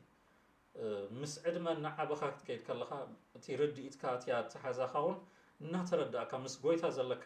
ጉዕዞ ክትሪኦ ከለኻ ልዕሊ ፍልጠት ኣዝዩ ኣገዳሲ ብዙሕ ናይ ህይወት ነጥብታት ከም ዘለዎ ይርዳእካ እዩ ስለዚ ሓውኻ ከም ዝበልፅ ልዕሊ ንስኻ ዝተረዳእካዮ ምግላፃትን ብርሃን እንትብሎ ወይ ሲስተማት እቲ ርእዮ ትብሎ ራእያት ሕልምታት እዚ ኩሉ ሓውኻ ኣዝዩ ክቡር ከም ዝኾነ ምፍላጥ ኣዝዩ ኣገዳሲ እዩ ኣብ ቤተ ክርስቲያን ዝገርም እዩ ኣብ ገሊኡ ቤተ ክርስቲያን ብዙሓት ኣሕዋት ካብ ቤተ ክርስቲያን እናወፅኡ እቲ ናይ ቤተ ክርስቲያን ናይ ሙዚቃ መሳርሒ ግን ኣዝዩ ከም ክቡር ከም ታቦት ዝሕልወሉ ክስታይ ኣሎ ናይ ቤተ ክርስቲያን ሴድያ ዝኽበረሉ ሴድያ ምእንቲ ከይስበር ኣሕዋት ዝሰጉ ኣለዉ ወይ ድማ ናይቲ ድኻም ናይቲ ሓውኻ ርኢካ ንዑ ምጻር እዚ አግባብ ዘይብሉ ሴዲያን ዳሰበሮቻችን ዝርብሹ ሰባት ድማ ቦታ ሃባ ይኮነን እቲ ነጥቢ ግን ኣብ ገሊኡዋን ናይ ታቸርች ባህልን ልምድን ኣዝዩ ክቡር ኮይኑ ተጋኒኑ ይኸይድ ካብ ዝተለዓለ ናይ እምነት ናይ ካልኦት ነቲ ድኹም መሊሱ ዝጎድእ ነገራት ይኸውን እዚ ተጸንቀቑ ሰብ እዩ ሞር ኣገዳሲ ኣቅሖት ወይ ንብረት ወይ ናትና ርድኢትና ካይዳን ኣይኮነን ክርስቶስ ዝሞተሉ ምኽንያት ክንፈልጥ ይግባአና ይብል ካልኣይ መሐንኮለቱ እዚኣ ዝኸፍአት ነጥቢ መዕንቀፊ ከይተረዳእካ መዕንቀፊ ትከውን ትኽእል ኢኻ መሐንኮሊ ግን ኮነ ኢልካ መዕንቀፊ ንብሎ ምናልባሽ ክኸይድ ከለኹ ሓንቲ ነገር ተውዲቐያ በታ ካባይ ዝወደቐት ወይ ድማ ኣነ ስታይ ዝገበርኳ ካልእ ሰብ ረጊፅዋ ድዩ ተዓንቂፉ ክወድቕ ይኽእል እዩ እዚ ከምኡ ካባኻ ብዝወፀ ነጥብታት ካልእ ሰብ ኣይተዓንቀፍ ወይ ድማ ኣይውደቕ እዩ ነጥቢ እዚ ንስኻ ምኽንያት ናይ ሓዋትካ ውድቀት ኣይትኹን መሐንኮሊ ክትከውን ከላ ግን እናመፀ እናረኣኽቦ ከለኹ ብናህሪ እናፈረደ እናጎየ ክመፅእ እናረኣኽቦ ከለኹ ኮነ ኢለ እግረይ كأمت كله كودق كحنكلو كله زي كفات ويدما بزي أي زحلف إلى فحيرة كويتان تتصنحي زي مفانترام هذا ناي نحدا برتع انساسا نكودق كهدن زت كملوك آل يازمت نحوات كتصنح كراخبون ديلكا جيزي تتصبخا محنكوال زي حدا جنيا فلاينتهم برتع أمنتي أب عيو أب أገልግሎት سلو ናይ ርድኢት ፍልልይ ስለ ዘሎ ንሓውኻ ምዕንቃፍን መውዳቕን እዚ ካብ ጎይታ ኣዝዩ ሲሪየስ ከም ዝኾነ ፈሊጥና ወስኑ ብዛዕባ እዚ ጉዳይ እዚ እዚኣ መስመር እዚኣ ኣይገብራን ኢልኩም ክትሕልሙ ይግባኣኩም እዩ ነቲ ዝበለፀ ነገር ፍለጥዎ ናትኩም ርድኢት ናትኩም ፍልጠት ናትኩም በቃ ብርድኢትን ምግላፅን ብሉፃት ምዃንኩም እዚ ኣይኮነን ኣዝዩ ኣገዳሲ ነጥቢ ስለዚ كتنقعو يقبعكم يو هذا حدا جزء بفلا حجي زلنا تساقم من تايو زينا إرترا بيت كريستيان أبسدت زلو حزبي سلازخوانا كبير موفمنت الله كاب حدا عادي ناب حدا عادي من قصاص كبير زخوانا من قصاص الله كاب إرترا ناب سودان ناب إثيوبيا قال خير كاب إثيوبيا دما يقعز ناب أوروبا قالوا ناب أمريكا قال خير بقى تي من قصاص هيفي زلو موفمنت حجي حدش جروب يمص زي اتشارج كصرياي بزبل منفس بقى انا ارتراوي مارتين لوثر يغلص زي اتوم زي ابزي تشارج زلو كصري بزي منفس زي نمحبر زفنچل اگداسي زي كونار استي بقى تي مزمورسي نوح كونالو اما اكل بقى كم تي announcement سي تنبيت كهلو الله عينت نصوتات زمصو بصحات يوم زلو اكداسي زي كونا ارسي كبور كوينو محبرات زبتاتنا له مخنيات قاليو بزعوا عشر يبتاتنا له قاليو من يمرحنا يبتاتنا له انا مريحنت قرصي كمزي خونا له بزبل ارسي فرس محبر الله زغرم اتي ازيو قداسنا كريستوس ارسي كيكونس ካልእ ነጥቢ ዋና ስለ ዝኾነ ንሕዋቶም መዕንቀፍን መሐንኮልን ዝኾኑ ብዙሕ ትምህርትን ኣካይዳን ይፍጠራሉ ካብዚ ተጠንቀቑ ሓልኑ ንሕዋትኩም ክትዕቅቡ እዩ ዝግባኣኩም እምበር ብሰንክኹም ማንም ካብ ማሕበር ኣምላኽ ክወፅእ የብሉን እቲ ነጥቢ ደጊመ እዚኣ ክነግረኩም ኣለሁ ብዛዕባ ሓጢኣት ኣይኮነን ብዛዕባ ርድኢት ብሓጢኣት مسانا كحبرو زيقبهم بناي سحتة تمرتي مسانا كحبرو زيقبهم كام زلو دمازي نتصور قال أملاخ زمهرات تمرتي ممزانيخا مسكال كريستوس يخون يبل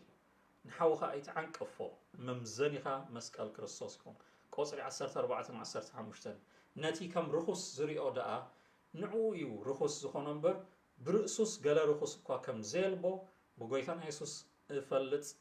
تردئيون اللخو حاو خابتي بالأخان تقوهاي دقيم بفقري يكون كان بتخيز اللخامو نتي كريستوس موتالو ببالأخا آي تتفع أيوه يبل ممزانيخا مسكال كريستوس نتي كريستوس زموتالو ببلعخ ايتفتفاي باولوس كابتن عمل اختاتو بترير قالات افلت تردي يلخو I know and I'm persuaded زبل ترير قالات تتقاملو كفلتات حدازيو نتي أنا ترديون الليلو نسو كم رخص زريو ناتو الرأي عايزيجي ناتو ردي ناتو أتحساسباي بقويتا بزيكونا نتبيئو زمت زلو نجزاء رأسها الرأي كابتي بقويتا زلو رتئي فلتاتن رديتن كابزي كم فلالو يقبو عناي كم نقال أملاح فتسو مئزاز كم زرليو أرأستي جيرنا ناتنا قداي قندي قم نجر كنجبرو أيقبو عناني زلزلو مفلالي نتبي أيخون باولوس كم رجس كوينو زمت صلو نتبي نقرو رأتي معالتيسي سلازا خبركاون سلازا خبركاون عبتي معالتي وشتي رخصاتن دخام عب مقبي وشتي رخص بهال مقبن قدوس بهال مقبي يلن ገንዘብ ርኹስ ገንዘብን ቅዱስ ገንዘብን ዝበሃል የለን እቲ ገንዘብ ኣይኮነን እቲ ጸገም ወይ ድማ እቲ ኣብ ነገራት ኣይኮነን እቲ ጸገም ዘሎ እቲ ጸገም ኣብ ውሽጢ ሰብ ዘሎ ኣርእስቲ እዩ እቲ ናይ ሰብ ልቢ ናይ ሰብ ኣተሓሳስብ ሓጢኣት ኣብ ከተማ ዝዛወር ሓደ ጋኔን ጌርና ክንስእሎ ይብልናን ሓጢኣት እቲ ስብእና የብሉን ሓጢኣት ኣብ ሰብ መንነት ውሽጢ ቦታ ዝረክብ ዘሎ ሓጢኣት ካብቲ ተስፋ ኣምላኽ ካብቲ እግዚአብሔር ዝሃቦ ሕጊ ምውፃእ ምጉዳል እዩ ሓጢኣት ንብሎ ዘለና ስለዚ ነዚ ምፍላጥ ኣብ ነገራት ውሽጢ ከም ዘሎ ክንሓስብ የብልናን ስለዚ እቲ ጉዳይ ኣብ ነገራት ኣይነቕምጦ ብዛዕባ ምግቢ ኣይንግበሮት ያርእስቲ ብዛዕባ መዓልቲ ኣይንግበሮት ያርእስቲ እቲ ንጹር ዘርክስን ዘይርክስን ክንፈላለዮ ይግባአና እዩ ስለዚ እቲ ብሰንኪ እዚ ጉዳይ እዚ ሓውኻ እንተጉይሁ ትገብሮ ዝገበርካዮ ጉዳይ እዚ ካብቲ ንሓውኻ ዘጉሂ ስለ ዝኾነ ካብ ዝተጋገየ ሓቐና ይወፅእ ስለ ዘሎ ኣብ ጌጋ ኢኻ ዘለኻ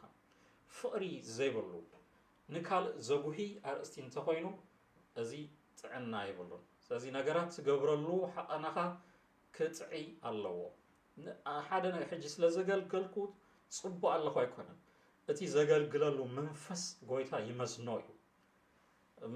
ሜቢ በቲ ኣገልግሎተይ ሰባት ክባረኹ እዮም ዴፍነትሊ ንቃሉ ዘኽብር ኣምላኽ ስለ ዘሎ እግዚአብሔር ዝጥቀመሉ ዝተፈላለየ ምኽንያታት ኣሎ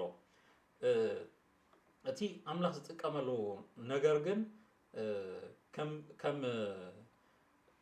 ኣዝዩ ዓብይ ቁም ነገር ጌርና ናትና ኣርእስቲ ከም ግቡእ ጌርና ቆፂርና ሓቐናና ዝስሓተ መስመር ክንከይድ ኣይግባእን እቲ ሞቲቭ ወሳኒ እዩ ዝገብረሉ ሞቲቭ ንክብረይ እቲ ኣርእስቲ ኣነ ክኸውን ከለኹ ፍቕሪ ዘይብሉ ክኸውን ከሎ ወይ ድማ ኣብ ቅድሚ ሰብ ተቐባልነት ክረክብ ዝኸዱ ኣካይዳታት እዚ ጥዕና የብሉን እቲ ሓቐናኻ ጥዕና እንተዘይብሉ ከምቲ ኣብ ቆሮንጦስ 13 ዝገልጾ ፍቕሪ እንተዘየለ ድላይካ ትንቢት ድላይካ መግላጻት ድላዩ ብርሃን ኣብ ሂወትካ ይምጻእ ድላዩ ኣኽራናት ሰግዕዝ ሰብኩን ኩሉ ግን ባዶ እዩ ዝኸውን ምናልባት በዚ ተኣምራት ሰባት ተፈዊሶም ተኣምር ገይሩሎ ጎይታ ድማ ክኸብር እዩ ኣብቲ ኣገልግሎት ግን ከምቲ ካልኦት ተገልግሎም ኣነ ድርቡይ ምእንቲ ከይከውን ዝብሎ ነጥቢ እዩ ንገዛእ ርእስኻ ግን ካብቲ ናይ እግዚኣብሔር ክብሪ ትጎለሉ ምኽንያት ክኸውን እዩ ስለዚ ንገብረሉ ኢንቴንሽን ብድሕሪት ዘሎ ምኽንያት ጥዕና ይሃልዎ ንጎይታ ዝኽብር ይኹን ከም ቃል ኣምላኽ ይኹን ብፍቕሪ ዝምራሕ ይኹን እዩቲ ነጥቢ ሳልሳይ ትገብሮም ነገራት ምስ መስቀል ክርስቶስ ዘይሰማማዕ እንተኾይኑ ጌጋ እዩ ይብለና ነቲ ክርስቶስ ዝሞተሉ ብብልዕኻ ኣይተፅፋእዮ ይብል ክርስቶስ ዝሞተሉ እናተዓንቀፈት ሓዊ እናረኣዮ ከሎ ኮነ ኢሉ መጽኡ ኮነ ኢሉ ስቴክ ይዝዝ ኮነ ኢሉ በቃ ከምዚ ዝራ ወላ ጠሸሽ ዝብል ምስትኳም ጽዎ ኢሉ እዝዝ ማለት እዩ እዚ ሰብ ከምዚ ዕንቀፍ እናፈለጸ ንሓው ምኽንያት ናይ ውድቀት ክኸውን ኣይግባእን ንክርስቶስ መስቀል ክርስቶስ እናራእኻ ትገብሮ ኩሉ ምስ መስቀል ክርስቶስ ክትበልዕ መሰል ኣለካ ክትካልእ ተዓንቀፍ ኣይተዓንቀፍ ነፃ ሰብ ኢኻ ስለ ካልኦት ኢልካ ግን ምሕሳብ ዚ መንፈሳውነት እዩ ሓራ ኢኻ ክትገብሮ መሰልን ብስለትን ርድኢትን ኣለካ ግን ስለ ካልኦት ኢልካ ዘይትገብሮ ብዙሕ ነገራት ኣሎ ገሊኦም ኣለው በቃ ኣዝዮም ብሱላት ዝኾኑ እናመሰሎም ንርእሱ ዘይሕሉ ኣነ ደ ዝወድቆ ዘለኹ ኢሎም ንገዛእ ርእሶም ከም ብሱላት እቲ ድኹም ዘበለ ኩሉ ድግና ከም ክስታይ ዝርእይዎ ሰባት እዚ ብስለት ኣይኮነን ዝተቐዳደደ ክዳን ተኸዲነን ኣብ ቤተ ክርስቲያን ድማ ኣዝዩ ዓለማውነትን ስጋውነትን ዝገልጽ ክዳን ተኸዲነን ንምንታይ ይዕንቀፉ ኣወዳት ንምንታይ ይዕንቀፉ ኢለን ስታይ ዝገብር ንገዛእ ርእሰን ከም መንፈሳውያን ገይረን ዘቕርባ ተሸፊኑ ዘይመጽእ ወይ ድማ ገዝኡ ኮፍ ዘይብል ኣነ ንገዛእ ርእሰይ ተኸዲነ ኢለን ክስታይ ዝገብራሉ ስለቲ ካልእ ሰብ ኢልካ ነቲ ነትካ ሓርነት ትህበሉ ጉዳያት ብዙሕ ጉዳያት ኣሎ ስለ ወንጌል ክርስቶስ ምንባር መሰላትካ ክትዓምጽ ይገብረካ እዩ ስለ ወንጌል ክርስቶስ ጎይታ ዝኸብረሉ ንሕኮይኑ እዚ እውን ይትረፈን ኢልካ ትኸደሉ መገድታት ኣሎ ነዚ ምፍላጥ ምልላይ ኣዝዩ ኣገዳሲ እዩ ናይ መንፈሳውነትና ናይ ብስለትና መጠን ድማ ንካልኦት ብምንዓቕ ከይኮነስ ንካልኦት ብምስካምና ንድኹማት ምስካምና እዩ መምዘን ይነጽብና እዩ ካልእ ድማ መንግስቲ ኣምላኽ ኣተሓሳስባ በዚ መምርሒታት ኣገልግል መንግስቲ ኣምላኽ ብመንፈስ ቅዱስ ጽድቅን ሰላምን ሓጎስን እያ እምበር ብብልዕን መስተን ኣይኮነትን እሞ ነቲ ሰናይኩም ኣይተጽርፍዎ እቲ በዚ ከምዚ ንክርስቶስ ዘገልግል ንኣምላኽ ባህ ይብሎ ብሰብ እውን ፍቱን እዩ ይብል እዚ ናይ እግዚአብሔር መንግስቲ ሓሳብ ሕሰቡ በቲ ዝተርፍ ቀረባ ነገራት ከይኮነስ ብዛዕባ ብመንፈስ ቅዱስ ዝኾነ ማሕደራን ብመንፈስ ቅዱስ ኣተሓሳስባን ባህርያትን ትምራሕ ናይ እግዚአብሔር መንግስቲ ብምሕሳብ ክትከዱ ይግባኣኩም እዩ መንፈስ ቅዱስ ኣባኹም ዝሰርሖ ናይ ጽድቂ ፍረ ድማ እዚ ቅድስናኹም እዩ ብጽድቂ ክብል ከሎ እቲ ኣብ ምዕራፍ ቅድሚ ሕጂ ክሳዕ ምዕራፍ 8 ዝገለጾ ዓይነት ጽድቂ ኣይኮነ ዝዛረብ ዘሎ ኣብ ምዕራፍ 6-7 ብቅድስና መመለላስ ብጽድቂ እቲ ፍረ ጽድቂ እንታይ ከም ዝኾነ ኣርእዩና ኣሎ ብቅድስና መመለላስ ከም ዝኾነ እዚ ጽድቂ ዘንብረካ ዓይነት ናይ ህይወት ኣካይዳ ኣሎ ነዚ ዝገልጽ መንፈስ ቅዱስ ናይ መንግስቱ ባህሪ ሓደ ናይ መንግስቱ ባህሪ ብቅድስና ክትመላለስ እዩ ዝገብረካ ብጽድቂ ናይ ጽድቂ ፍረ እናርኣኻ ክትከይድ ዝገብረካ በዚያ ተሓሳስባ ክትምላእ ይግባኣካ እዩ ናይ መንፈስ ቅዱስ ስራሕ ኣብዚ መንግስቲ ኣምላኽ ናይ ሰላም መንፈስ እዩ ዝገብር ዕርቂ ዘምጽእ ምስ ኣምላኽን ምስ ሰባትን ዕርቂ ዘምጽእ መንፈስ ኢና ተቐቢልና ዘለና ብፍጹም ህድኣት ዘመላለስ ኣብ ዘይተበታተነ ህይወት ተዓቂብና ክንከይድ ዝገብር መንፈስ ኢና ተቐቢልና ዘለና እዛ ኣብዚ ዝገልጻ ሰላም ውህደት ሓድነት ሓደ ምዃን ብመንፈስ ዝተዓረቐ ምስ ጎይታ ሰላም ዘለዎ ምስ ሰባቱን ሰላም ዘለዎ ሰብ ብህድኣት ዝነብር ብዘይተረበሸ መንፈስ ዝነብር እናኣተወ ማሕበራት ዝህውኽን ዝርብሽን መንፈስ ዘለዎ ኣይኮነን እዚ ሰላም ናይ እግዚአብሔር መንፈስ ዘለዎ ሰብ ሰባት ብምህዋኽን ብምርባሽን ኣይኮነን ዝፍለጥ ሰላም ብምምጻእ ዝፍለጥ ዕርቂ ብምምጻእ ዝፍለጥ ህድኣት ብምምጻእ ዝፍለጥ ኣብ መንጎ ኣሕዋት ኣብ መንጎ ኣመንቲ እዚ ምፍልላያትን መገመማዓትን ዝገብር ንገዛእ ርእሱ ግን ከም መንፈሳዊ ሰብ ንገዛእ ርእሱ ዝቆጽር ብመንፈስ ከም ዝምራሕ ዝሓስብ እዚ ዝስሓተ ኣካይዳ እዩ ዘሎ ናይ እግዚአብሔር መንፈስ ባህሪኡ ኣካይድኡ ናይ ሰላም ኣምላኽ እዩ ናይ ሰላም መንፈስ እዩ እዚ ኣብ መንጎ ኣመንቲ ኣብ ቤተ ክርስቲያን ሰላም ነምጽእ እምበር ህውከት ንፈጥር ሰባት ክንከውን ይብልና أمون جوست عرق صوات عرقي مقرراب نقبر نبر ملاليسنا نباتاتن كنكون يبلنا هدأت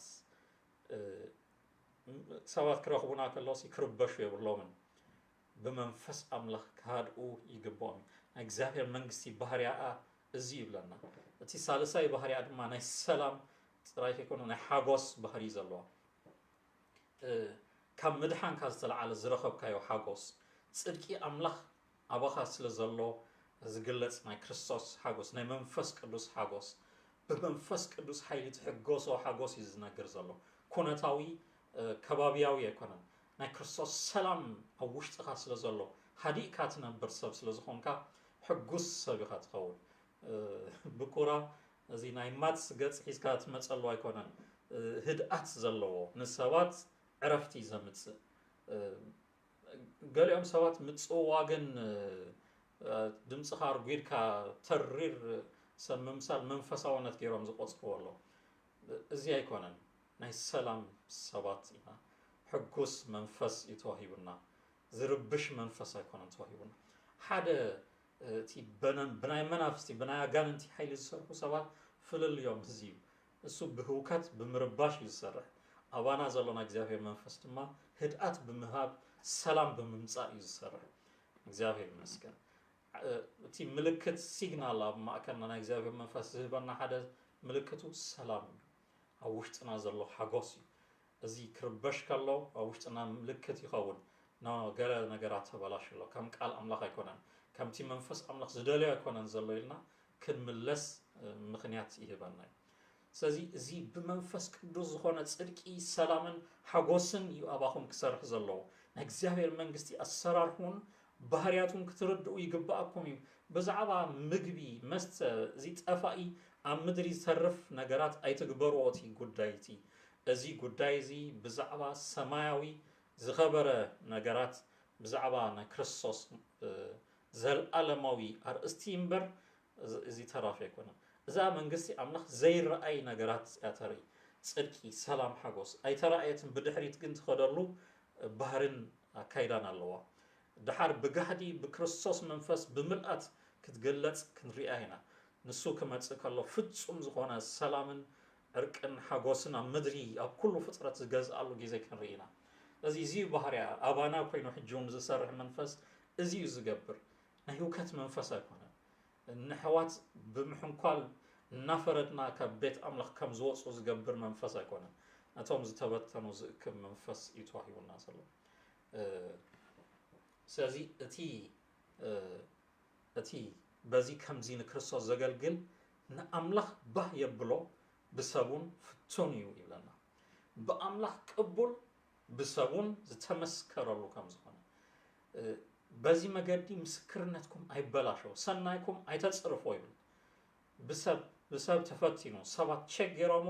ከም ዝሓለፈ ሰብ ኮይኑ ክቅበል ኣለዎ ብኣምላኽ ቅቡል እዚ እዩ መንፈስ ኣምላኽ ባህ ዝብሎ ኣርእስቲ ብጽድቂ ሰላምን ሓጎስን ምምልላስና ኣምላኽ ቅቡል ዝበሎ ህይወት እዚ እዩ ኣብዚ ክንነብር ኢና ተጸውዒና ዘለና ኣምላኽ ብኮይታ ብኢየሱስ ክርስቶስ ዝሃበና ብመንፈስ ቅዱስ ተቐበልናዮ ኣባና ክሰርሕ ዝግብኦ ኣተሓሳስባና ካይዳን ናይ ጽድቂ ናይ ሰላም ናይ ሓጎስ መንፈስ እምበር ናይ ህውከት ናይ ርኽሰትን ናይ ኩራን ናይ ባእስን መንፈስ ኣይኮነን ዝገርም እዩ ማዕረቲ ኣብ ማእከል ሰባት ምፍልላይን ባእስን ዝፈጥሩ ሰባት ማዕሪ ብምግብን ብመስተንሲ እዚ ምፍልላይ ክመጽእ ይኽእል እዩ ጸጥ ኢልካ ኣለኻ ኣብ ምብላዕን ምስታይን ኢኻ ዘለኻ ኣብቲ ምብላዕን ምስታይን ምኽዳንን ወይ ድማ እቲ ኣነ ናተይ ረድኢት እዩ ገለ ኢልካ ኣብ ተሓስቦ ነገራት ንካልኦት ከይተንከፍካ ነቲ ማሕበር ግን ዝህቡኽ ነገራት ክህሉ ይኽእል እዩ ብምንታይ መንፈስ ህይወትና ይምራሕ ኣሎ ብናይ እግዚአብሔር መንፈስ ይምራሕ እንተሎ እንታይ ዓይነት ባህርያት ክነርኢ ኣለና ክንፈልጥ ይግባአና እዩ ሰናይኩም ኣይተጽርፍዎ ቅድሚ ኣለ እዚ ብክርስቶስ ዝረኸብሞ ሰላም ጽድቂ ሓጎስ ኣብ ዓለም ዘየለ ሓጎስ ኣባኹም ኣሎ ኣብ ዓለም ዘየለ ሰላም ኣባኹም ኣሎ እቲ ዓለም ትጽዕረሉ ክትረኽቦ ትጽዕሮ ጽድቂ ኣምላኽ ንስኻትኩም ብነጻ ብጎይታ ብኢየሱስ ክርስቶስ ተቐቢልኩሞ ኣለኹም እዚ ሰናይኩም ኣብ ማእከልኩም ብምብልዕን መስተን ክትበኣሱ ክሪኡኹም ከለዉ እዚ ኣይተጽርፍዎ ይብለና ጎይታ ወይ ድማ ነቲ ሰናይኩም ኣይተጽርፍዎ እዚ ኣብ ኣምላኽ ቅቡል ዝብሎ ብኣምላኽ እቲ ዝተነጸገ ነጥብታቱን ጽቡቕ ገይሩ ኮምፔር ይገብሩ ኣይተጽርፍዎ ከም ዝንጸግ ኣይትግበርዎ ዝብል ነጥቢ ብገንዘብ ይመስልዎ እዚኣ ኣዶኪሞስ ትብል ቃል እታ ዶኪሞስ ቅቡል ማለት እዩ ኣዶኪሞስ ዝተነጽገ ማለት እዩ ንናይ ሓሶት ገንዘብ ይውክል ናይ ሓሶት ገንዘብ ኮይን ቼክ ጌርካ ሓቂ ዝመስል ከተምጽኦ ከለኻ ጥዑይ ይመስል ቼክ ምስ ገበርካዮ ግን ዝተነጽገ እዩ እዚ ኣብ ቅድሚ ኣምላኽ ቅቡል ኣብ ቅድሚ ሰባቱን ተፈቲኑ ዝሓለፈ ህይወት ክህልወኩም ይግብኦ እዩ ዝብለና ካልኣይ ኣብ ወተሃደር እዩ ተማሂሩ ሰልጢኑ ኣብቲዩ ናይ ውግእ ቦታ ምስ ኣተወ ኣብታ ግዜ ኣዝያ ወሳኒት እዋን ሽዑ ዝጠልም ወተሃደር እዚ ዝተነጽገ ካብቲ ውትድርና ኣይ ብቁዕ ኣይኮነን ተባሂሉ ዝወፅእ ወይ ድማ ብህዝቢ ዝተነጽገ መራሒ ናይ ንህዝቢ ከገልግል ተመሪጹ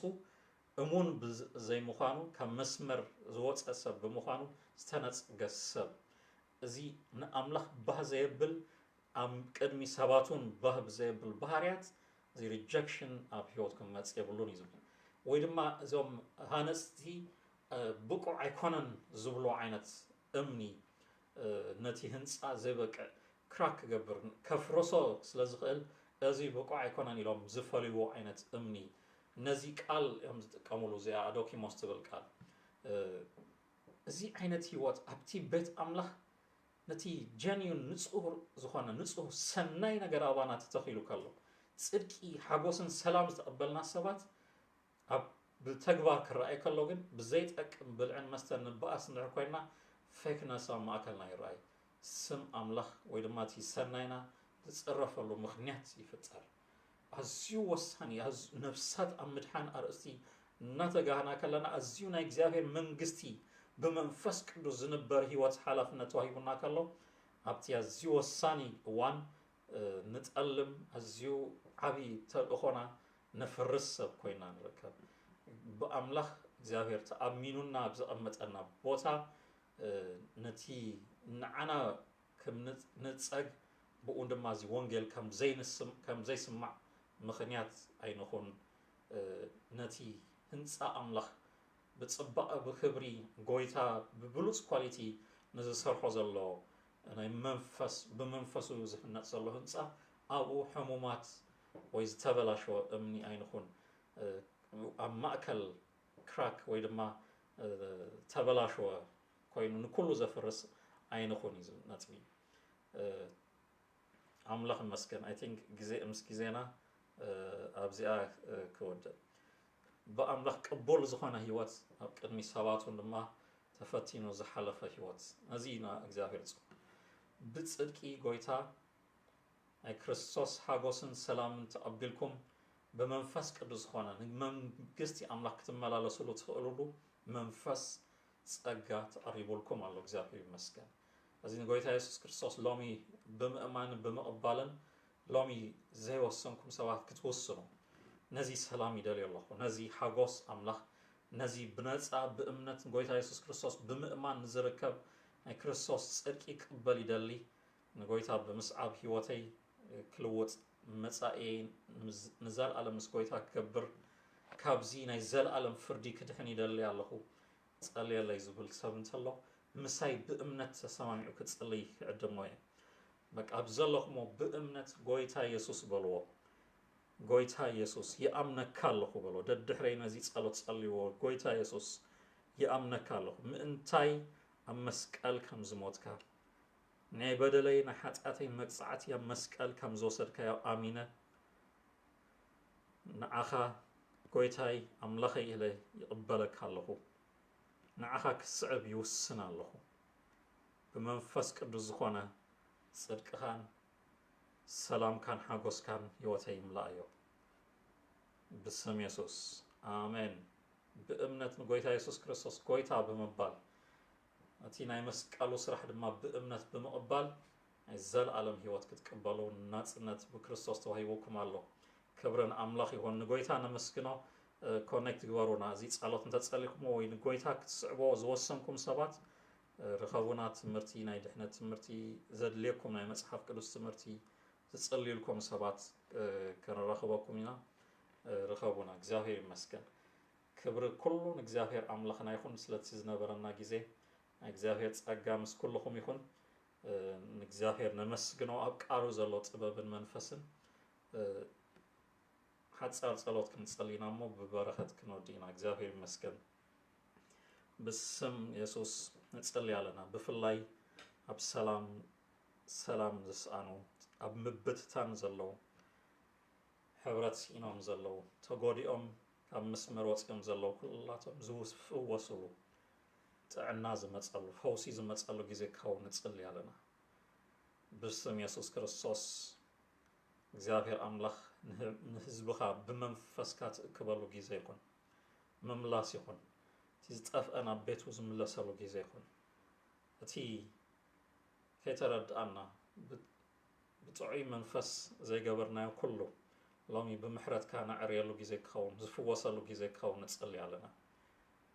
ዝበርታዕና መሲሉና ንዘፍረስናዮ ኩሉ ሎሚ ብመንፈስካ ዝጽገነሉ ግዜ ይኹን ብመንፈስካ ነገራት ዝዕርየሉ ግዜ ይኹን ብስም ኢየሱስ እግዚአብሔር ኣምላኽ ተዓንቂፎም ሓይሊ ሲኢኖም መስመር ወፂኦም ዘለው ኩሎም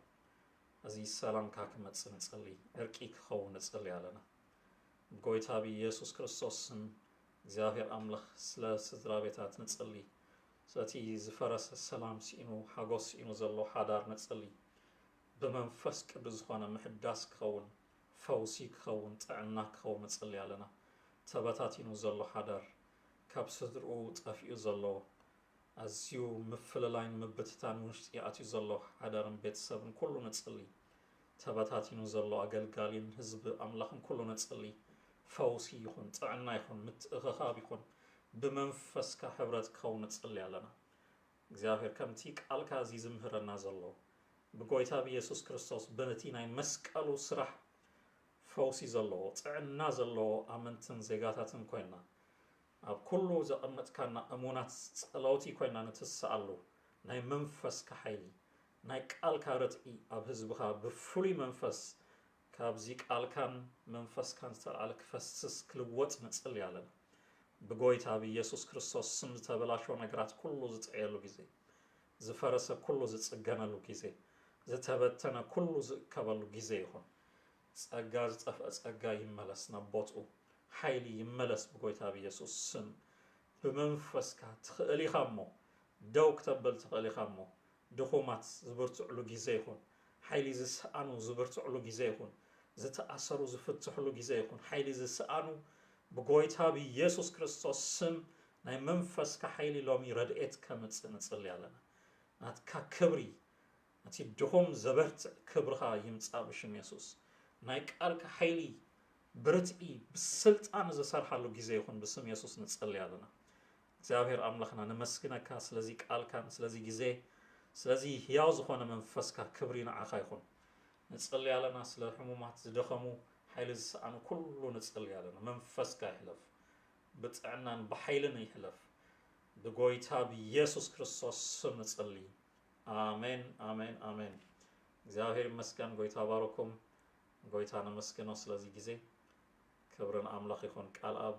ይካን ተከበር አሜን አሜን ኢየሱስ ጎይታ እዩ ኣምላኽ ይባረካ ፓስተር አሜን አሜን ስለ ዝነበረና ግዜ ጎይታ ነመስግኖ ሃሌሉያ ስለ ቃሉ ምግላጽ ነመስግኖ ጎይታ ሃሌሉያ ጎይታ ተመስገን ሃሌሉያ ቁሩብ ምስፋ በሃብተ ድማ ከምቲ ዝሓመመኩም እንድሕር ኣለኩም ወይ ቤተሰብኩም ዝሓመመ ሰባት ክንጽልይ ወይ ዝኾነ ኣርእስቲ ኣብ ልብኩም እንድሕር ኣሎ ብኡ ሓሳብ ኮይንኩም ምስ ባባ ሃብተ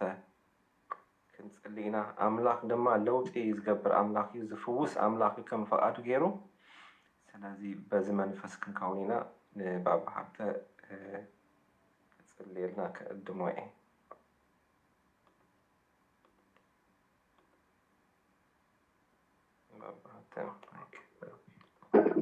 ናይ እግዚአብሔር ስም ዝተባረከ ይኹን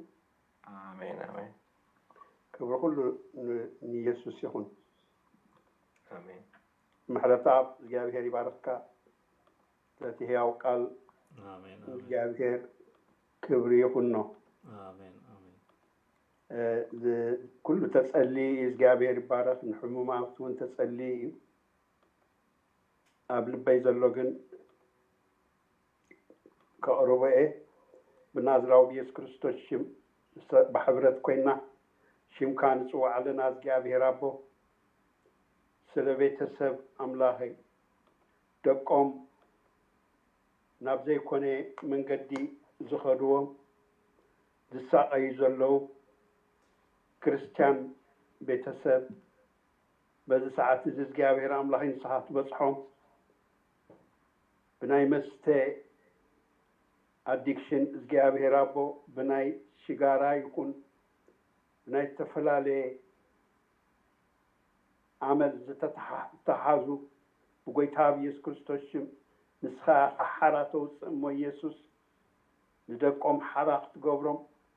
ብኢየሱስ ክርስቶስ ካብ ዝሳቀይዎ ዘለው እንደሻዕ ጸሊና እግዚአብሔር አቦ ኣይሰምዓና እንዲኻ እንዳበሉ ናብ ቅድሚኻ ለይትን መዓልትን ዘእውዩ ዘለው ሕጂ ክትበጽሖም ብጎይታ ኢየሱስ ክርስቶስ ሽም ንጽልይ ኣለና ብናዝራዊ ኢየሱስ ክርስቶስ ሽም እዚ ክፉእ ዓመል ብኢየሱስ ክርስቶስ ሽም ክፈርስ ንጽልይ ኣለና ብስርቂ ዝተተሓዙ ብዝሙት ዝተተሓዙ ናይ ጸላእ ስራሕ ኩሉ ብጎይታ ኢየሱስ ክርስቶስ ሽም ክፈርስ ንጽልይ ኣለና ብናዝራዊ ኢየሱስ ክርስቶስ ሽም ኣምላኸይ ናብቲ ጽቡቕ ዝኾነ መንገዲ ክምርሑ ናብቲ ቃልካ ክመጹ እግዚአብሔር ኣምላኸይ ምሳኻ ንዘለዓለም ክነብሩ ሰናይ ዝኾነ ነገር ኩሉ ክፈልጥዎ ብጎይታ ኢየሱስ ክርስቶስ ሽም ንጽልየሎም ኣለና ብናዝራዊ ኢየሱስ ክርስቶስ ሽም ንጸሎትና ስለተሰምዕ ወንመስግነካ እግዚአብሔር አቦ በዚ ናይ ግዚያዊ ዘሎ ሕጂ ኮቪድ ሕማም ዝሳቀዩ ዘለው ከዓ ብጎይታ ኢየሱስ ክርስቶስ ሽም እግዚአብሔር ጎይታ ሰራዊት ንስኻ ትፍውሶም ንስኻ ክትንክፎም ኣብ ሕማሞም ኩሉ ከተንጽሖም ብሽም ኢየሱስ ንጽልይ ኣለና እግዚአብሔር ጸሎቶም እግዚአብሔር አቦ ዘይተመለሰልና ለባሉ ናብ ቅድሚኻ ዝበኽዩ ዘለው ከዓ ሓይሊ ክትህቦም ኣብ ድኻሞም ንስኻ ሓይሊ ክትህቦም ካብ ዘለዎ ኩነታት ከተውፅኦም ብጎይታ ኢየሱስ ክርስቶስ ሽም ንልምነካ ኣለና እግዚአብሔር አቦ ብጎይታ ኢየሱስ ክርስቶስ ሽም ንልምነካ ኣለና ስለ ሁሉ ኣምላኸይ ሰናይ ክብርኻ ሁሉ ተመስገን በወድኻ ኢየሱስ ክርስቶስ ሽም አሜን ጎይታ ባርክኩም آمين آمين አሜን ኢየሱስ ጎይታ እዩ ፕሮግራምና ኣብዚ ወዲእና ኣለና ዝቀጽል መደብና ሮቦ ከውን እዩ ምስ ሓውና ተስፋ ዓለም ሓፈሻዊ መልእኽትታት ድህሰሳ ሓድሽ ኪዳን በጽሕና ኣለና ኣብኡ ክንራኸብ ኢና ማለት እዩ እቶም ትመጹ ጎይታ ኢየሱስ ይባረኩም በሰላም ኪድ ወዲእና ኣለና ተባረኩ